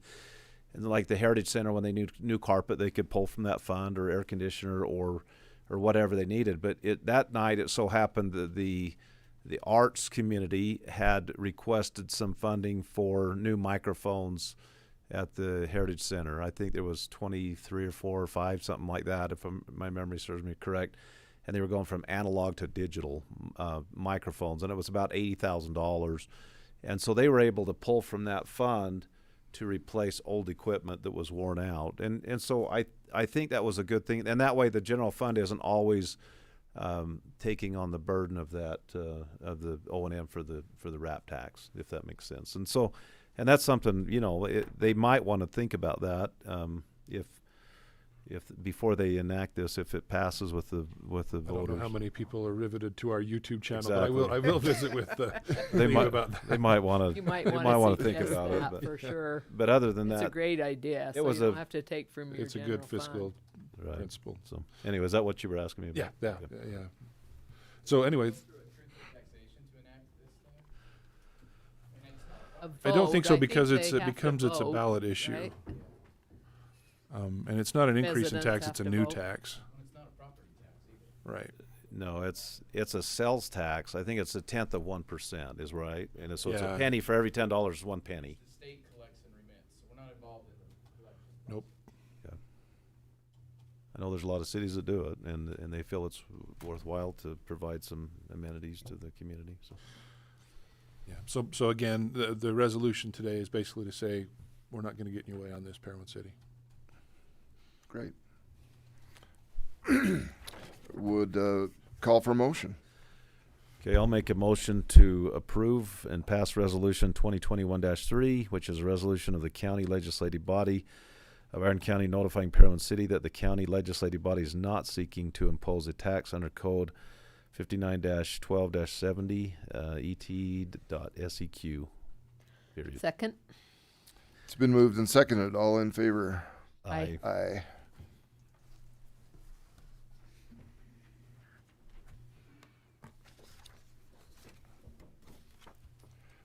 There's that. Thank you. Number 4, discussion and possible action regarding the disposition of property, appraiser's parcel number C-645-178-1, presented by John. Okay, so if I can draw your attention to the map on the screen there, this is in Meadow Lake Estates. In the 80s, the early 80s, there was a tax sale on this parcel. This subdivision has ebbed and flowed. It's really grown in recent years, but in those rough financial years of the 80s, the owner was losing it to taxes. Currently, when a parcel goes to taxes, it's all or nothing. If you haven't paid it, then the whole thing goes to tax sale. If you can make it whole, then it doesn't. But there was a time when there was an ill-advised way of basically doing a proportional tax sale. And so 0.7 feet, I exaggerated earlier, Commissioner Wood. It was, so it was about 8 inches of the frontage of that lot 16 in Block N was sold on taxes and changed hands, and people would buy these and try and encumber it and try to get money out of the owner or whatever, and say, well, you don't have the right to pass, and so this is, in one sense, it was a problem caused by the county, not by anyone at this time. Dan, did you want to speak up? I didn't want to interrupt you. Is this the parcel that I pulled from the tax sale? Okay. This is the very one. Okay, then I will stand here. Okay, so having said all that, no one currently with the county was involved in the creation of this problem, but I would like the county to fix the problem. The owner has said that they would be willing to pay for it. I actually think this was one that Dan did pull from the tax sale because it just wasn't in the public interest to sell this, and maybe you could speak to that. Well, the problem is and there was active bidding on this parcel. We discovered this mid-sale. Normally, when we actually hire somebody to come in and do research on all of these, we hire Mr. Schertz to come in and do a title search on all of the stuff to prepare it before it goes to tax sale. This wasn't flagged at that time, and it came up in the middle of the sale that this parcel. So it's that little tiny sliver you see on top of that lot, and it was actively being bid up as though it was the entire lot. And I thought, somebody is going to buy this thing thinking they're getting the lot. And if you look at the actual description, it says the lot minus 7 something something something.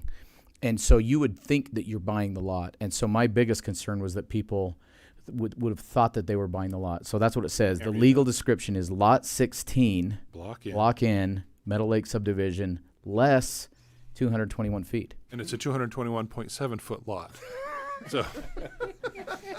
So you'd think that you're buying the lot. Well, you're buying everything but the biggest portion. Is basically what the legal description says. You're buying everything but everything you see. And anyways, and so I got a call, and my thought is either one, they're going to buy it on accident and be mad at the county because of our description is misleading, and technically the description is accurate. I talked to the recorder's office. I ran down there in a panic. Or they're buying the lot so that they can blackmail the owner of the lot and block their access and say, hey, do you want access to your property? Well, how about you buy this from me at 10 times what I paid for it? And so we pulled it, and I got a call a couple of weeks later, and the guy's like, no, I know exactly what I was buying. And he wanted was going to do that. He was going to do that. He was basically going to approach the owner and say, hey, do you want this piece of property? It's really valuable to you. I guess if you're going to be a chiseling rat, you just well own it. And so I was pretty happy that we did pull it. So anyways, that's a little background. Yeah, and so occasionally we'll have these that are not in the best interest of the public to put on the tax sale. We have stuff like this. We had a few years ago the access road to 3200 sub, which Mr. Rafty owns a lot in. It was up for tax sale, and I'm like, we cannot sell access to this subdivision, and so we also have those very proportional interests in the quote-unquote campsites from the 80s that we don't offer as well. So what I'm asking the commission to do today is not even to charge the owners for this, but to just give me a directive to go ahead and prepare a deed to return the lot to a whole lot, basically get rid of the 0.7 foot lot and have it go back to the owner. The owner did offer to pay, and you can take that into consideration. I actually personally just feel that the county ought to just make this situation whole. So we're literally talking 7 inches. 6 or 7, maybe 8 inches. I guess I could do the math. 6 or 7. Yeah. So It's clear in front of their property. Right. Yeah, and since we've stopped doing that proportional thing for this very reason, Yeah, if I almost just under 6 inches, or just over 6 inches, but yeah. For the record, the county has had this sell multiple times at the tax sale. Yeah. So what are you proposing we do then? I propose that you direct me to prepare a deed, deeding this back to the current adjacent owner of lot 16. Yes. So that is no longer, Give that it back lot is, to 'em. because basically it's just this outstanding possible encumbrance for this person and they've owned it for years. Can we Yeah. combine them at the same time so there's not Yes, that's what I would do. And it's not complicated. Basically, we would just quit claim all of our interest in any and all of our interest in lot 16, and basically that would make the sliver piece go away. I would hate for them to not pay the taxes on it in the future and have it accidentally come back. Yes, no, right. The part of making that whole would be to clean up the map.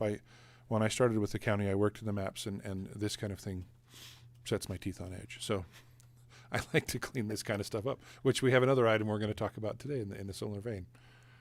So that's what I recommend. Okay. But they did offer to pay.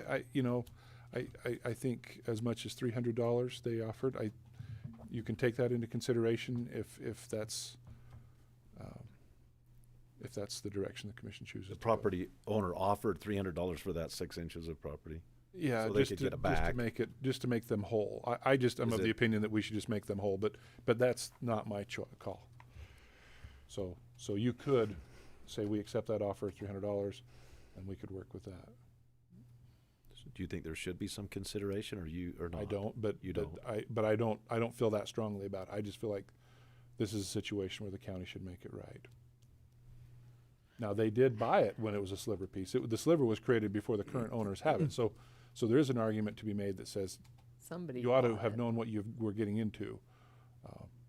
And in that Should have been case- buyer beware, but they didn't know. They didn't They- realize it was yeah. a little bit owned by Yeah. someone else. And later by they the figured out, oh my gosh, I'm encumbered by this 0.7 6 feet. inches. Yeah. Wow. So I can't tell you what to do on that. My opinion is we ought to make them whole, but they did offer to pay a nominal amount there. So So have you done work on this properties, and Dan's done work on this properties in terms as of far as your time and effort? well, so there is that consideration. It's $350 for the. Is it $350 or now $450 for the? Charge $350 when it goes to tax sale, which covers the cost of bringing. Could you? I'm sorry, Dan. Could you come speak at the microphone? And while you're coming up, That's what I'm thinking. We have I spent mean, money. we've We spent send out money we on send out a it, certified so- letter. We hire Mr. Schertz to come and do a title search, and so we've spent hard dollars, which when it falls to the county, that doesn't get returned to us until we sell the lot. So it is on the surplus list. So there's some consideration there. It's not on the surplus list. Because of this scenario, I haven't brought it forward for the commissioners to add it to the list. Because I didn't want this to be publicly available for another person to encumber it. Sure. well, it'd probably be my thinking we ought to at least figure out the hard Recoup costs our- and recoup those. Yeah, that's what Because I'm this thinking. create a slippery slope, even though it's a small amount. We're setting precedent that we're giving property. Well, I understand what think you're the slippery saying. slope argument is good. It might be a little weak in that this isn't going to happen very often. Right. I don't know that I've ever seen one of these on the tax. I mean, in this scenario, you might be setting a precedent that for a future commission, but it's a pretty rare scenario. You too. think So we're more than I would think 300? since it's gone through the tax sale process, there may be an argument to charge them something because we have spent money this year. our minimal on this our property. minimal charge on a surplus list lot is $350. So Do you where think they've the offered 300, property that owners, maybe they probably would pay that? I think they're. I mean, I didn't speak to them to direct. I don't know if Carrie did or if one of my deputies did, but the number 300 has kind of come up that they would be willing to pay. And Well, I I think if we explain to them, Yeah. the monies that we have paid on it, that Right. we've encumbered from that I would think that they would be okay with it, to not have to deal with it ever short again. of that, they were not even understanding that they'd already expressed some willingness to pay some kind of Pay, consideration.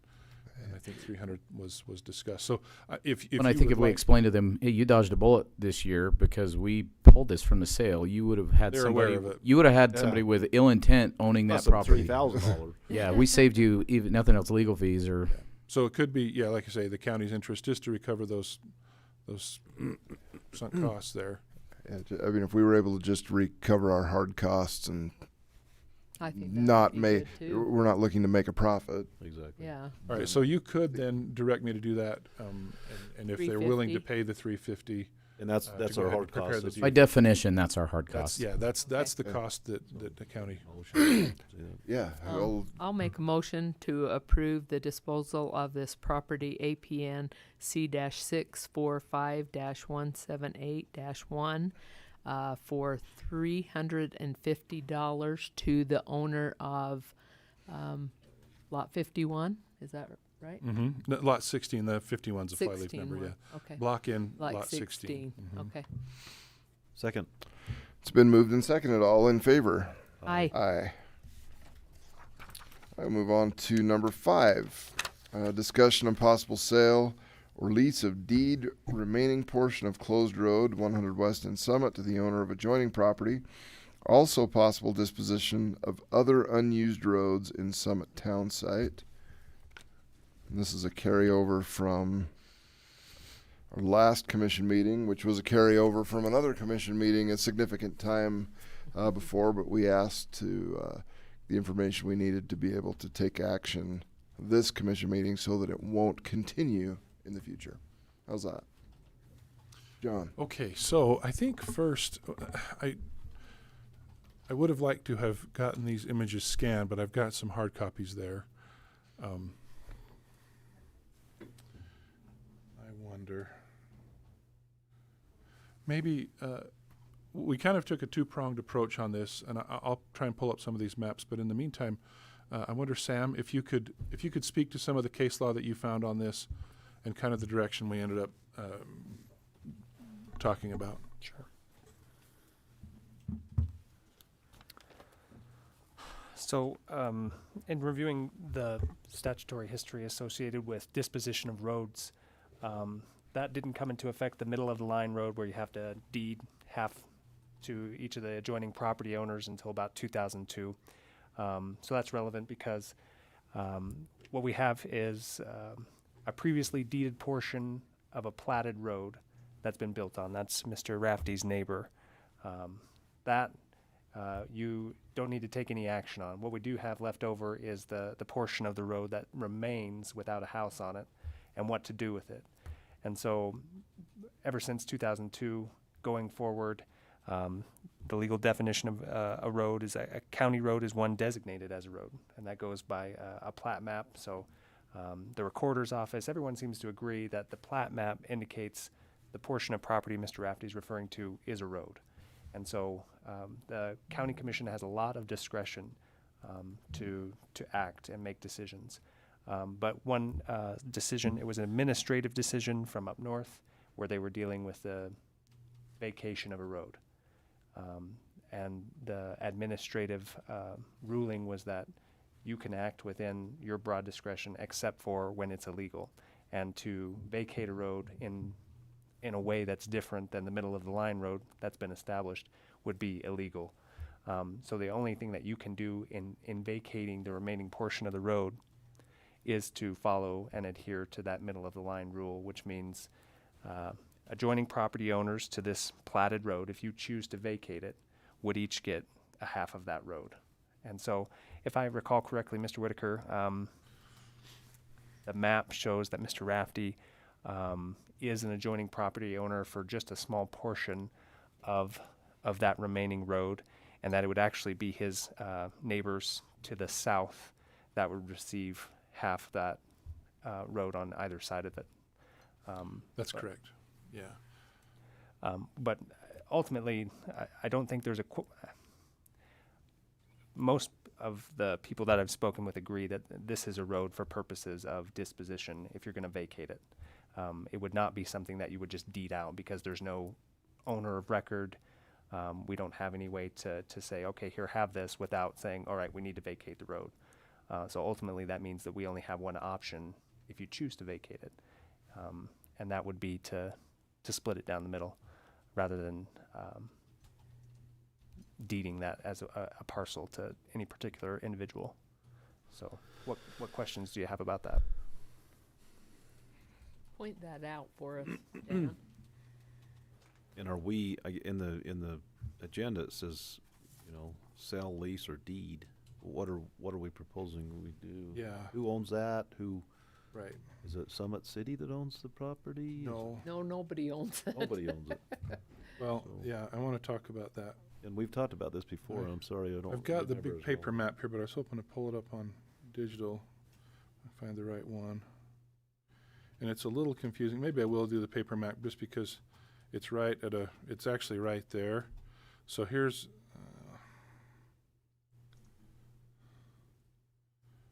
all right. So the one side of the property is already deeded and it has a home on it. It's just the back part of the road, right? Right. So here is Rafty, and I don't know why that line, there's a line here that's not drawn on the GIS, but this is a parcel that was deeded. So on my side, I did research and just kind of looked at each of the parcels in question. And I think even before we get to Rafty, I think we need to talk about, I appreciate Sam and his effort on kind of the case law side of things, and I wanted to show you. I wish I had time to scan this.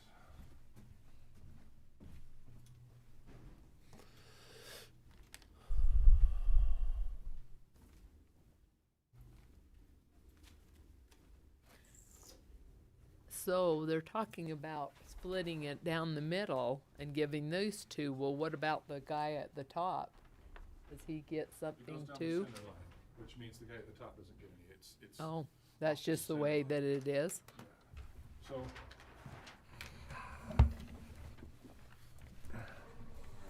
I'm gonna go back. I'm gonna go to the microphone and talk just so. This one here? Yes. Okay, so Pretty. there were about 12 different parcels that I identified that might be a concern. I was able to eliminate most of them. If you go by number, and I apologize to the public, I don't have this to where I can project it. So number 1 is the piece adjacent to Mr. Picture this and email it to you real quick, and then you can put that. We could do that. At least we can put it on the screen that way and talk intelligently with. Which part? Do we want the whole thing or just Probably just this part this here. part don't- here? is Just that- this? that's the main one. Let me email this to you.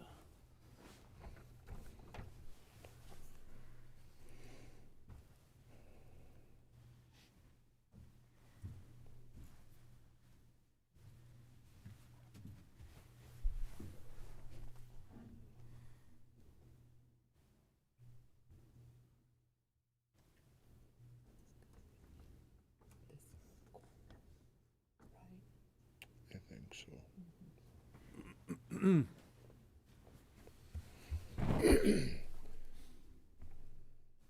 Because the actual line, yeah, so this line, that there should, I think there should be another line right there, What is it? right here. Should that line extend No, across? we're gonna talk about that. Okay, great. I think that's Did you send that already, Paul? might get that little piece, but this Did you doesn't send get it, the whole Paul? thing. Yeah. Yeah, I did. Not yet. Let me see if I can. Would it be proper for me to interject something here? Yeah. So this is Mr. Rafty, and he's the one that requested this originally while we're trying to get the You information. recall, I was the petitioner at the last meeting, Right. and somehow I lost control of that because I was talking to you people, and I noticed you were all looking in that direction. And so my whole presentation was 1 8.5 by 11 piece of paper. Jonathan was kind enough to come up with all the maps. I wasn't that competent.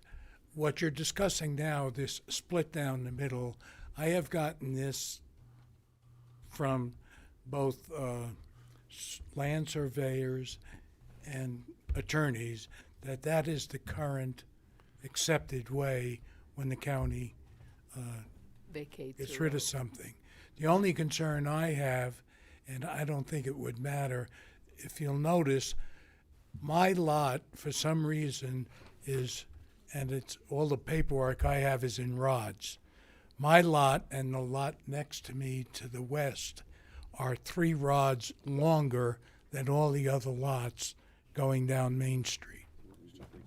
So what we're looking at is, what is it, 49 point something feet behind, it's now the Austin's lot. On there, I think it says Wilson, and Bud has passed away, we know that. So what I'm, and was originally told even by our prior county road engineer, half of that 3 rods should be deeded to me, half to the person on the other side, which I think is Rowley, trustee for Mary. And then the going down to 100 South, half would go to Alan Daly and half now to Brian Hammond. And that's the main portion. Brian, who has, but, and of course, 100 South goes all the way to the end of town, but that's also listed as closed.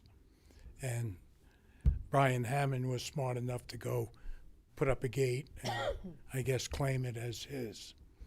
But that's up, Is it claimed? you're going to take care of that. So I think legally, I mean, aside from what I would like to do, I would like to buy the whole thing.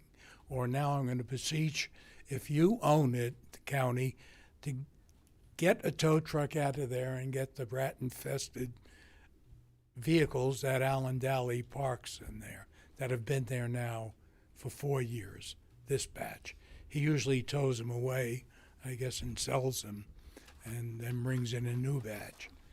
But, technically I think I'm entitled to 1/2 of 3 rods, and according to Steve Platt, was our prior engineer, he said, if you want to know the exact corners, which would be half of 99 feet, I'd have to pay for a survey.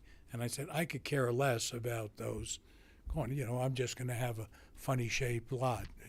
Well, my lot is already ungodly funny shaped because of all the things. Is there cars on that portion? On the closed road, there is a trailer, a couple trucks, and a car. And, I don't know. I have not seen Mr. Daly in a long time. I understand he has health issues and, I don't might be want living in us Las to be Vegas. responsible for those, though, to move or whatever. We won't be, surely, responsible. Well, I would think if you vacate it, Alan's going to wind up owning half that road. Where the vehicles are parked, I think, would be on the half that Brian Hammond owns. So And they could, I guess could they he tow could it go back? to some. Well, he would just go to a scrap dealer and say, "You want them?" I guess the attorney would advise, put an ad in the paper that unless the owner of these vehicles claims them in 30 days, they're going to be hauled away Yeah. for salvage. Okay, I just don't want the county to be responsible. No, for I don't those. think you should. Somebody, I don't know. Does the county actually own a deserted road, a closed road? I would assume. That's fundamental to what we're talking about today. And so I think, if you don't mind, I'm going to take back over. Right. I'm just saying, my understanding, because We the understand. maps, Yep. the line keeps moving, but my lot is 49, some fraction, feet deeper than the Wilson lot, and that's Yeah, we half of see that. there's that line. So that half of that 99 by 40 something feet. And I will now cede back to Thank you. John, we're proposing to vacate one in this street, this close street, 1 and 4, that you've got labeled 1 and 4, right? And we're gonna, and 50% of one would go to Rafty. So one already has a house on it. So Okay. so let me finish my discussion. So Bill has definitely some vested interest and some strong opinions about this, but I wanna kind of give you, I wanna speak to the microphone, but I wanna kind of give you an overview of everything that we did. And I kind of visited with you separately about this, commissioners, but we had the 11 different chunks. The one that interests Mr. Rafty is number Part of number 4. number 4. One is owned by Austin. So now, one has a house on it. Is it deeded to those people? It is. And so Okay. I did a title search. This is, How did they pick that up? Did we vacate it before? yeah. Okay, so right here, this is number 1. That's Austin. Okay. Now, Austin is Rafty's neighbor to the east, and that was part of that road. And in 1945, Iron County did a deed to Albert Matheson, and that started the chain of title for that. And then that house was built. Okay. I don't know when the house was built, but that number 1 is already privately owned, and it was part of what was on the original 1869 plat.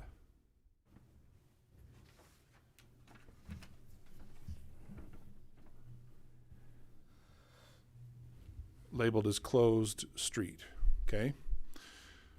So one of the questions that Mr. Woodall and myself had to figure out was, does it need to be considered a roadway? And I believe definitively the answer that Mr. Woodall found, that Sam found, was that yes, it does. And that simplifies your decision, because you can it's no longer a situation where you sell the property or negotiate. You just vacate it. That's the only option you have. You either keep it, or if it's no longer serving a public interest as a roadway, then you can vacate it.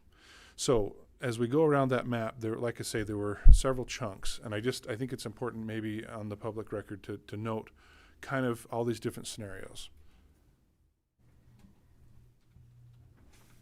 One of the main scenarios being you don't have to vacate the road. That's what Mr. Rafty's come here to do, is to ask you that. But again, that would be up to your discretion whether you vacate it or not.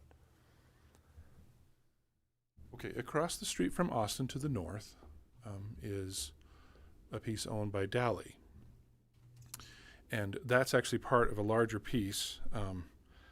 It was another one of these situations where part of it went on tax sale, but not the part in the road.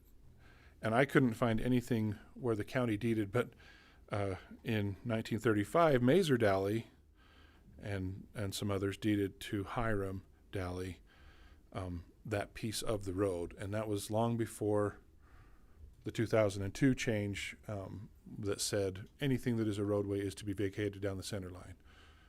So I couldn't find evidence where Iron County had deeded to them. My sentiment there is to let sleeping dogs lie, or maybe we can talk about that in another scenario. But that one seemed to be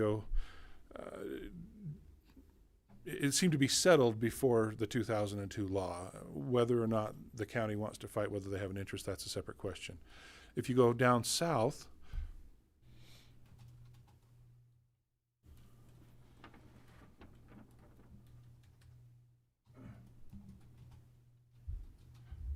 on number 5, that piece is owned by Bowler, and in 1969, Iron County did it to Frank and Mary Dally, and again, that was just a conveyance. It wasn't a vacation. And then the chain of title has come down to Bowler today. Now, if you look toward the top as you go north,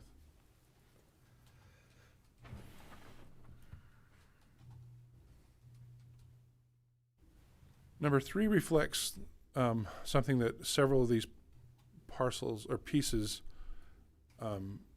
have this condition, because I wanted to be thorough.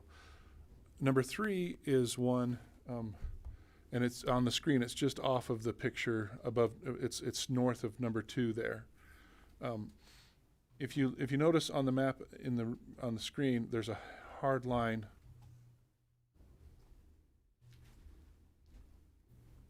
Here, and that's the 40-acre line. And it lies north of it. And if you'll notice, it's there as well, right?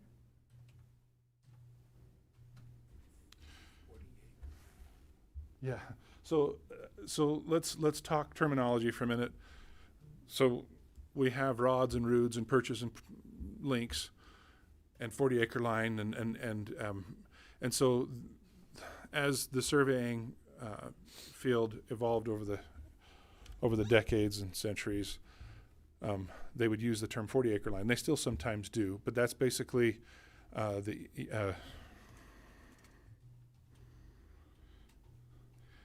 it's actually the east-west center line of Section 36. And that's kind of an important deal because on the original plat, and I don't have that to put on the screen, but I hate to take time, but actually I do.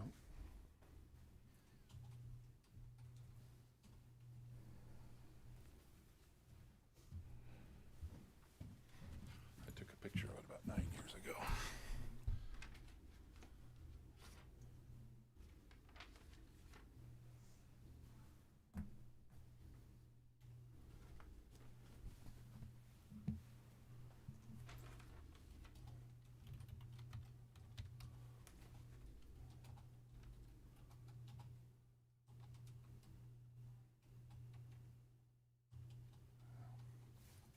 I don't. Okay.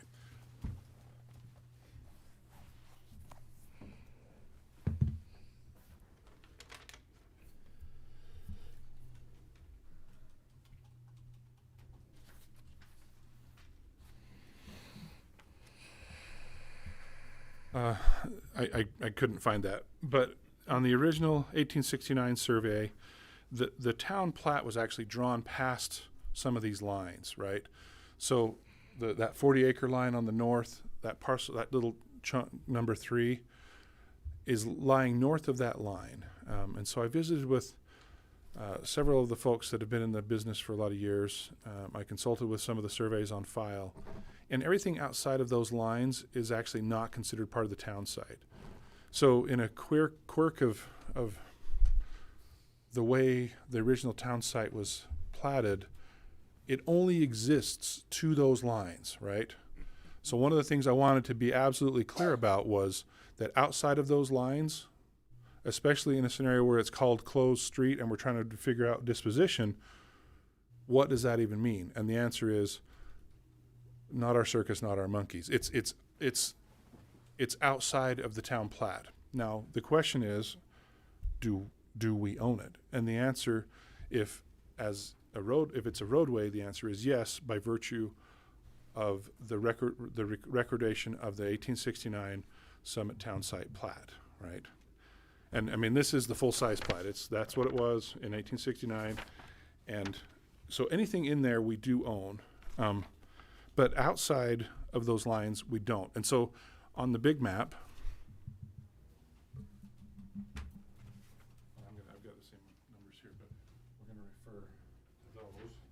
And I apologize, this is like watching paint dry, but I wanted to be thorough. So the chunks that I have labeled is 3, 7, 10, 6, and 8, and part of 11. The ones that basically lie outside of those heavier lines, those are not considered by recent and modern surveyors and the owners to be part. Basically 3, 7, 10, and 8 are outside. We shouldn't have anything. They're not our concern, okay, as far as in this type of a question, because they're just not considered part of the town site. Even though on the original, and I'll show you again now that you. They're not considered roadways then? They're not part of the town site. So this light red line, all this up here is not part of the town site. over here is not part of the town site, on that side of that red line.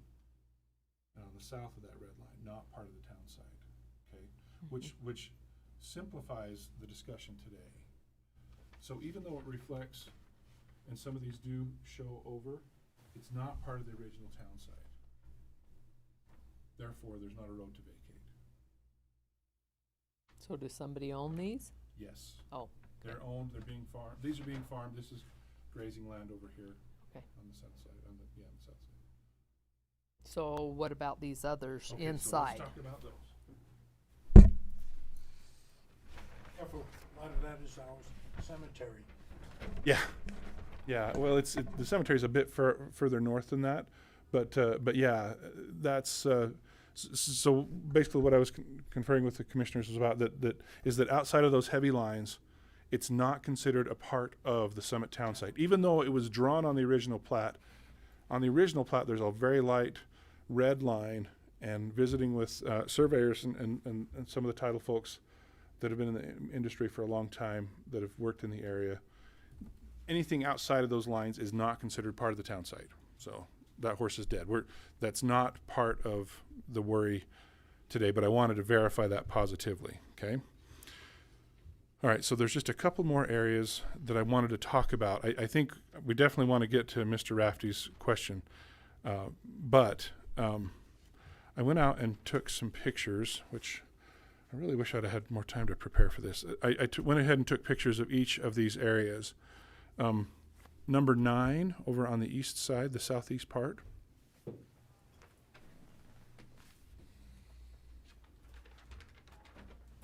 Right here.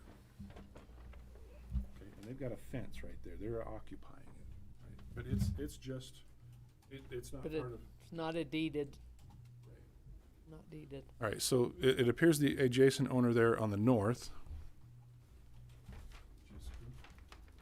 Noble.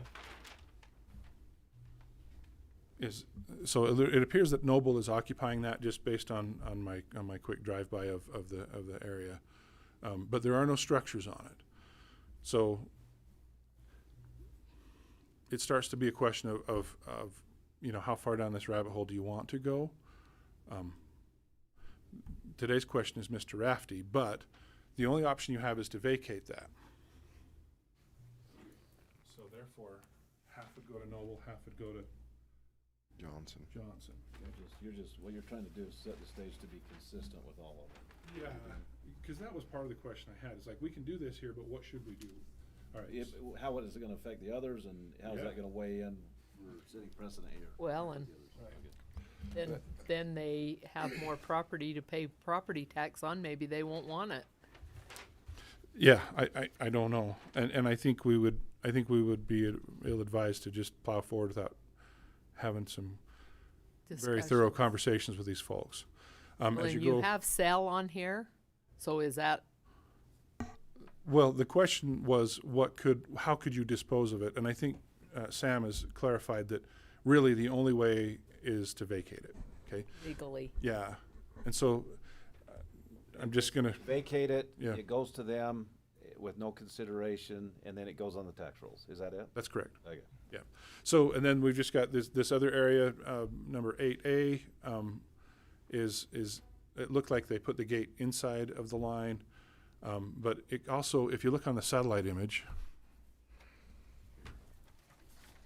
this appears to all have been kind of mowed or whatever the same way, and so this gate seems to lie, this little area right there seems to lie within it. Oh, a teeny little area right Yeah, there. Right. Right. And then 11, and there's actually a vinyl fence right there, and I'll talk about that. So on 11, as you go, I think 100 east was 11.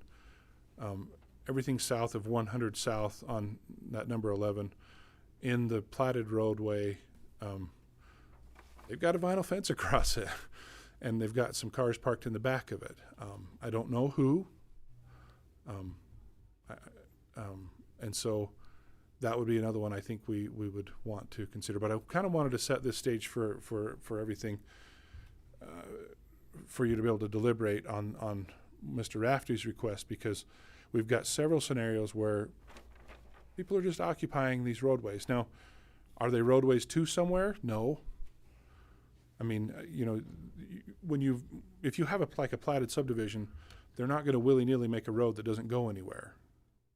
Whereas here in 1869, they may have figured it would grow, and they wanted to just kind of, establish those lines. But there are no roads that go on some of these. Now, I labeled in red there at the bottom of your map, and you can just see it here on the screen in the room.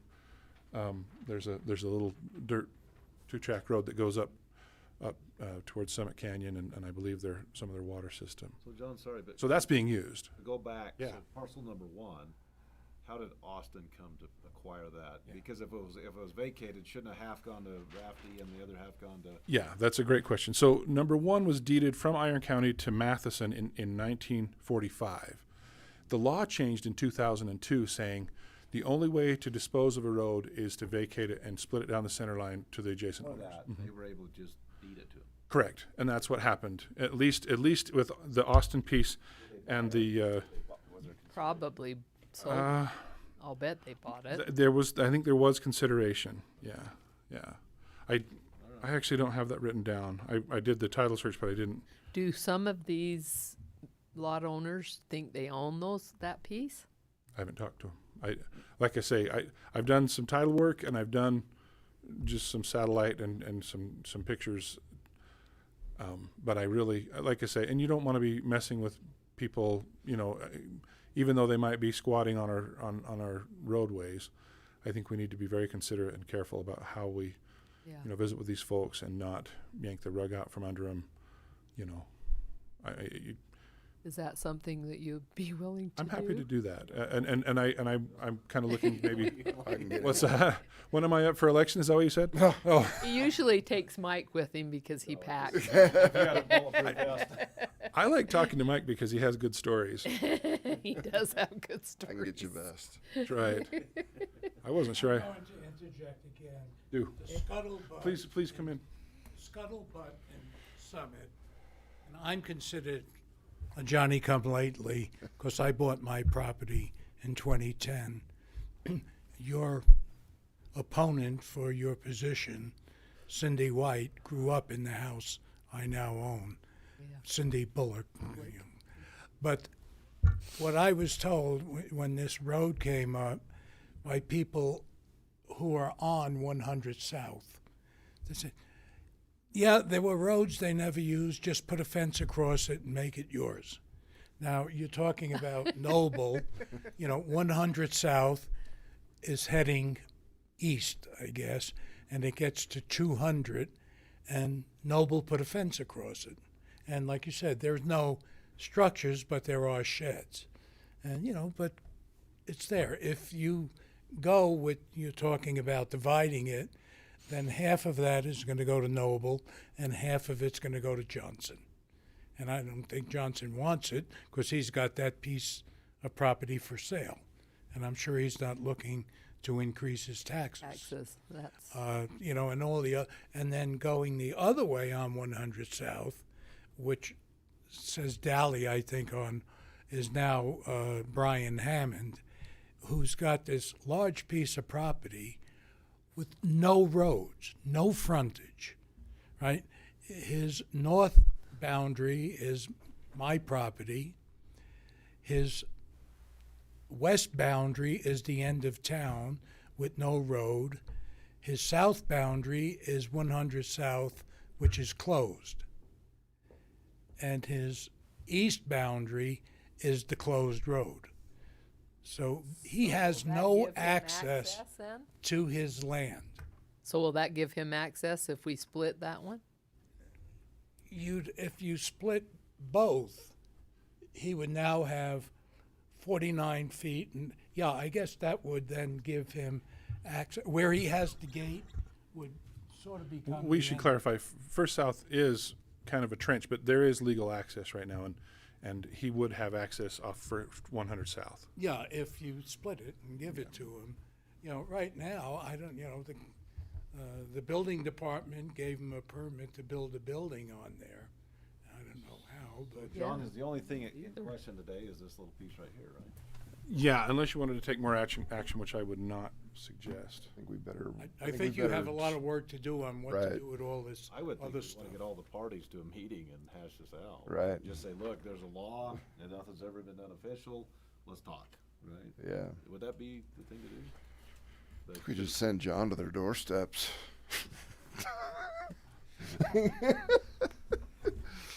I'm at peace with whatever outcome may happen. Well, tell them the law and Yeah. we'll just, you know, if they don't want it, then I guess the other guy gets to buy it or something, huh? I think to so. me, that's what we need to do. Yeah. And wouldn't But that be these, about but 12 these half lots aren't really good unless you live next door, right? So yeah, that's the notion and the concept behind the law is that if you're going to vacate a road, and you as a governing body of a municipality determine that a road should be vacated, it's really only in the interest of the person that owns the lot adjacent to it to acquire it, and that's, I believe, the logic. Now I happen to have a little more creativity than that, and I think there could be other, like this is a good scenario where Rafty might want the whole, bit, but that's not what the law allows Says, for. yeah.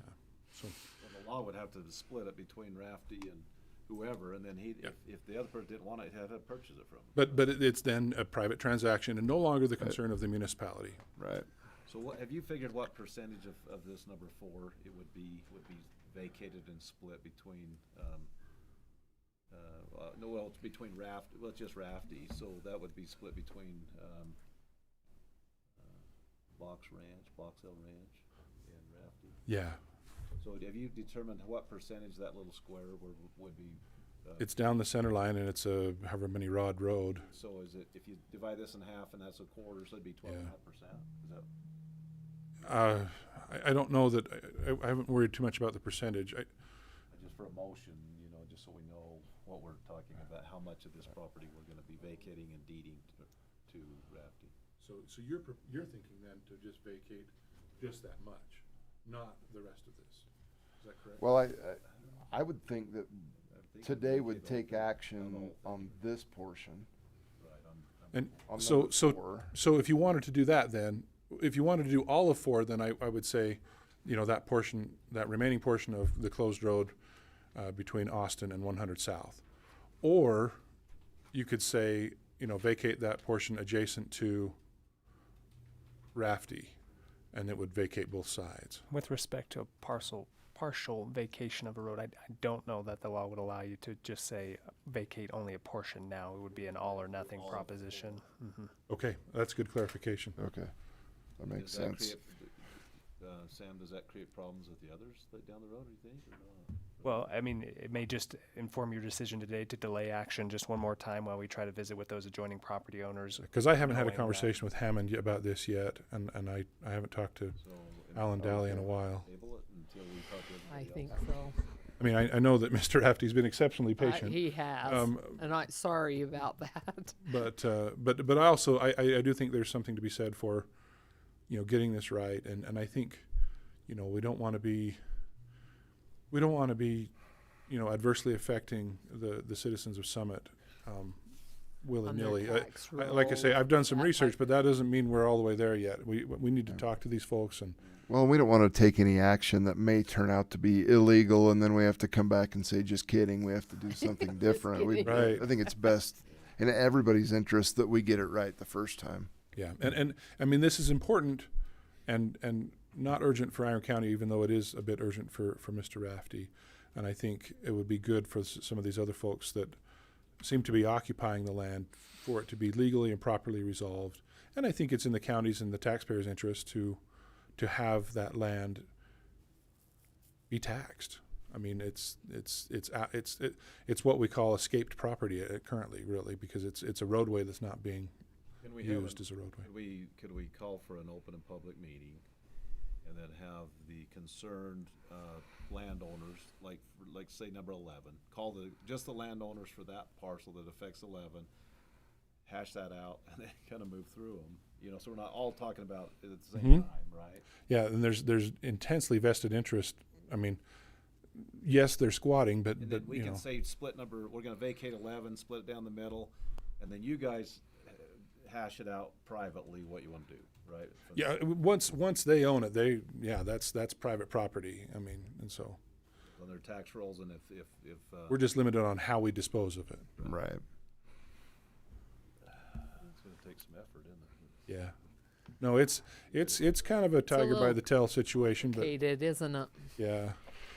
And honestly, it has been a pain, but I'm also grateful to Mr. Rafty because without him pushing it, it probably would have just stayed the way it was. You need to get And this it needs to be taken resolved. care of. Yeah. Well, we need to work under the law that's Right. under right now. Right. We need to- But I mean, having people squat on our roads, there is a concern. What happens if somebody gets hurt in one of the cars, or Yeah. there is a potential liability there for us that we don't want that liability. So, okay.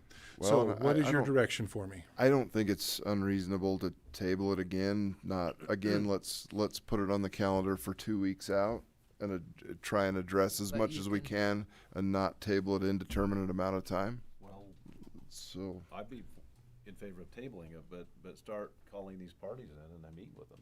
right. Yeah. Right? Yeah, And absolutely. Maybe as soon as next meeting, after or before, or I can reach out to these folks between now and then. I don't disagree with the idea of maybe a public meeting. We might be prepared for torches and pitchforks, but I do think that I think we Well, need to when address you it. tell them this is what the law says that we can do, We're limited by what we can do, Mm-hmm. and there is really a concern there from a liability standpoint to have basically someone occupying our land, with vehicles and things. I mean, what happens if they start a big wildland fire and it started on our property? What happens if yeah. there's all kinds of what ifs. Oh, Yeah, yeah. gets some playing with his old car and got shut in the trunk. And Yeah. yeah, some tragic Got happened. hurt or something, yeah. Yeah. Exactly. Yeah, I think we don't want to own it, and I think I mean, we as a steward of the taxes and collecting them, we have a vested interest. We have a fiduciary duty to the other entities that we serve to make Take sure that we don't have this care of escaped this. property, which Yeah. is essentially what it is. Mr. Rafty, have you talked to any of your adjoining, anybody else with you? What's the feeling with these other people? Have you talked to any of them? Well, Jonathan has expanded this. I assume, I was not privy to the numbers, so I assume we're talking about 100 South on the east end and the west end. Right. So now you've got You aware of any Noble other owners and that are aware of Johnson. this? And- I have, no. Okay. No, I did have one discussion with Johnson, and he said, no, if they vacate that road, it all belongs to Noble, because there's a fence there. Hammond, I'm sure he was happy to buy the land from, actually it was Elfdally he purchased that from. And I'm sure he'd be happy to have those two halves, because now he would have direct access from the paved part, the real part of 100 South. He could drive right on to his large piece of land and stop worrying about where I cut a hole in my fence. But, Alan Dally used to use that land behind me as sheep pasture. And I actually liked having sheep in my backyard, but I don't know about Alan. I know his thoughts years ago. He told me they should tear that house down and open my road up again so I don't have to go driving around to get to Main Street. So I said, okay, get to county, and I guess Well, and some of that comes down to the water system too. There is some plumbing there. There's been some constraints just visiting with Wade Gill and some of the folks there that 100 has kind of served as a flood channel and a back door for some of the plumbing. There is some stuff to be resolved, but certainly, yeah, Hammond. it's a ditch and there's there's Right. somebody dumped concrete in it. But as far as that piece of land that is now owned by Hammond, we have taken, our special service district, which is our culinary water, they did incorporate that into the district. So Hammond now will have access to water, providing he pays to bring the piping around Right. to where he wants to build his house. And as you're saying, on the other side of the 40-acre line, where our cemetery is, I know there's a orchard back there, and none of that is in our special service district. So they're probably not within the original township boundaries. So I on this think even larger the map cemetery- here, this where I'm moving my cursor is the original line, and the cemetery's right here. Yeah. Yeah, I think all that stuff north is, just county land. So, Sam, what do you recommend? Do we want to meet with the parties involved individually or have one big meeting? What do you think?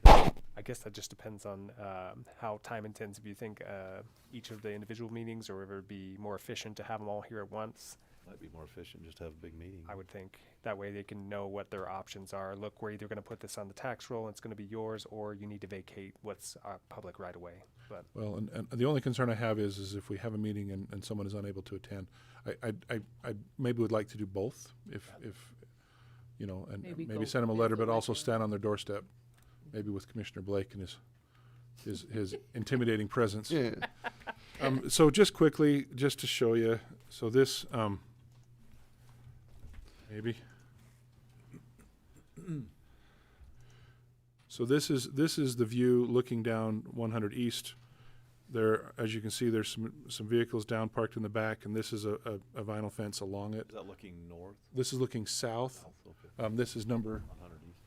11. Okay. So that's number 11. That's Bowler back No, that's east from Bowler. there.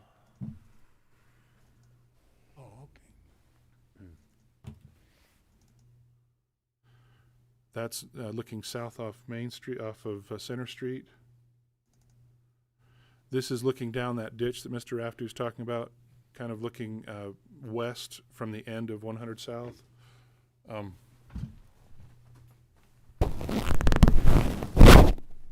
that area, looking that way. That's the gate that Hammond put up. Yeah, and that's how he accesses his property.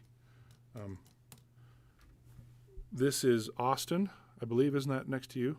Yes. Yeah, so that's Austin, and that's so on the right side of that screen is you can just see the edge of Mr. Rafty's home, and then this is the piece on across the street that was acquired by deed from Mazer Dally in 1935. So, And technically, if these folks are using this, they should be paying the tax.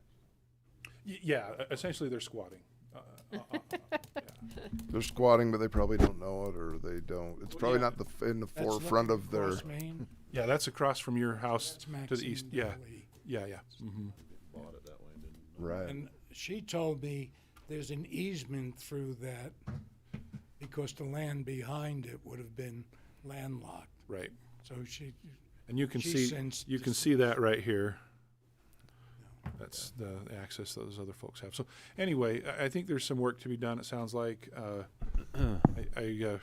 whatever action you'd like me to take. Well, let's. I think we're ready for a motion at this point. Okay, I'll go ahead and make a motion that we, in regards to agenda item number 5, that we table this for now, and in the meantime, authorize our clerk to contact all of the concerned and affected property owners for a public meeting where we can discuss, because we do have to follow the law that we're under now, and we need to clean this up. And we don't want to take action on Mr. Rafty's Mr. Rafty's property. Rafty. But we don't want to take action today on his because we want to know how it's going to affect everybody and talk about it as a whole. And so we'll try to contact all of the property owners that are affected and set up a public meeting where we can discuss this and see where we can come Now, to. would you like that to be part of commission meeting? where we meet in the mornings, sometimes that's hard for people that work. And Maybe do an afternoon. I think we should A special meeting. contact them and find out what's convenient for them or when we can get the most so it's participation. kind of at their and- convenience, Yeah, I'd do it at their convenience. Okay. We could do one at 6 Can make o'clock ourselves or something available like and- that. Maybe what I'll do is try to figure out 2 or 3 times when you all can meet, and then present that to them individually. Okay. Okay. But we'll start with a letter, and then I'll be on their doorstep, and then we'll try and. And there's just a handful. I mean, we're just talking about a few. And the one on the southeast corner, there isn't actually a home on that most southeast piece that would receive part of that roadway, and like I say, maybe not interested. So across from James Emerized, but. So that's my motion. Okay. Okay, I'll second that. It's been moved and seconded. All in favor? Aye. Thank you, John. Let's skip ahead. So number 6, we're going to consider a closed session. But let's just skip ahead to non-delegated items and get that out of the way. Do we have any prairie dog issues? On county boards, I got a message from Terry recommending, and I can make this motion. I guess on county boards regarding the planning commission, it's been what's the word I'm looking for? Alicia Jones, who is an Enoch City resident, has been her name's We been felt like we needed representation from Enoch. We haven't had for a while. and her name's been presented to us, and it sounds like Terry has followed up with her, and she's willing to serve. So if I would make Alicia, so I would propose, I would move to accept Alicia Jones as a member of the Iron County Planning Commission. I'll second that. I guess okay. Do we need to? No, I guess I made the motion, didn't I? So it's been moved. It's been moved and seconded. All in favor? Aye. Aye. I don't like you stealing one of my board members. Uh-oh. Alicia's on the homeowners board. Oh, is Well, she? she can do both. I think. It's not a. Let me look. We're just utilizing her elsewhere as well. She can She's a deal realtor. with You it, could huh? probably Google it. All right. Item number 6 is a strategy session to discuss pending or reasonable imminent litigation. Need a motion to enter into closed session. I will make that motion to go into closed session. And We just need to state Okay, I'll the second reason and Oh. the code. authority. the code. And I've got it listed there under the. UCA. This closed portion of the meeting may be closed per UCA 52-4-205, Subsection. subsection C. And I'm sorry, and I should have written that differently, but to discuss pending or reasonably imminent litigation. To discuss pending or reasonably imminent litigation. I'll second that. Moved and seconded. All in favor? Aye. Aye. Aye. So we will go into closed session for that portion of the meeting. George is pointing at us. He's got Uh-oh. a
straight Straight in that across? hall, that straight, if you go straight, like down the hall and around the corner. Okay, Sure. You walk around the circle till you see Joyce. past HR. Yeah, down and around Yeah. the corner. Okay, we're back. Do we need a motion to come out of closed session? That's right. So, You can just say we're out of closed session and do we need to say we tabled?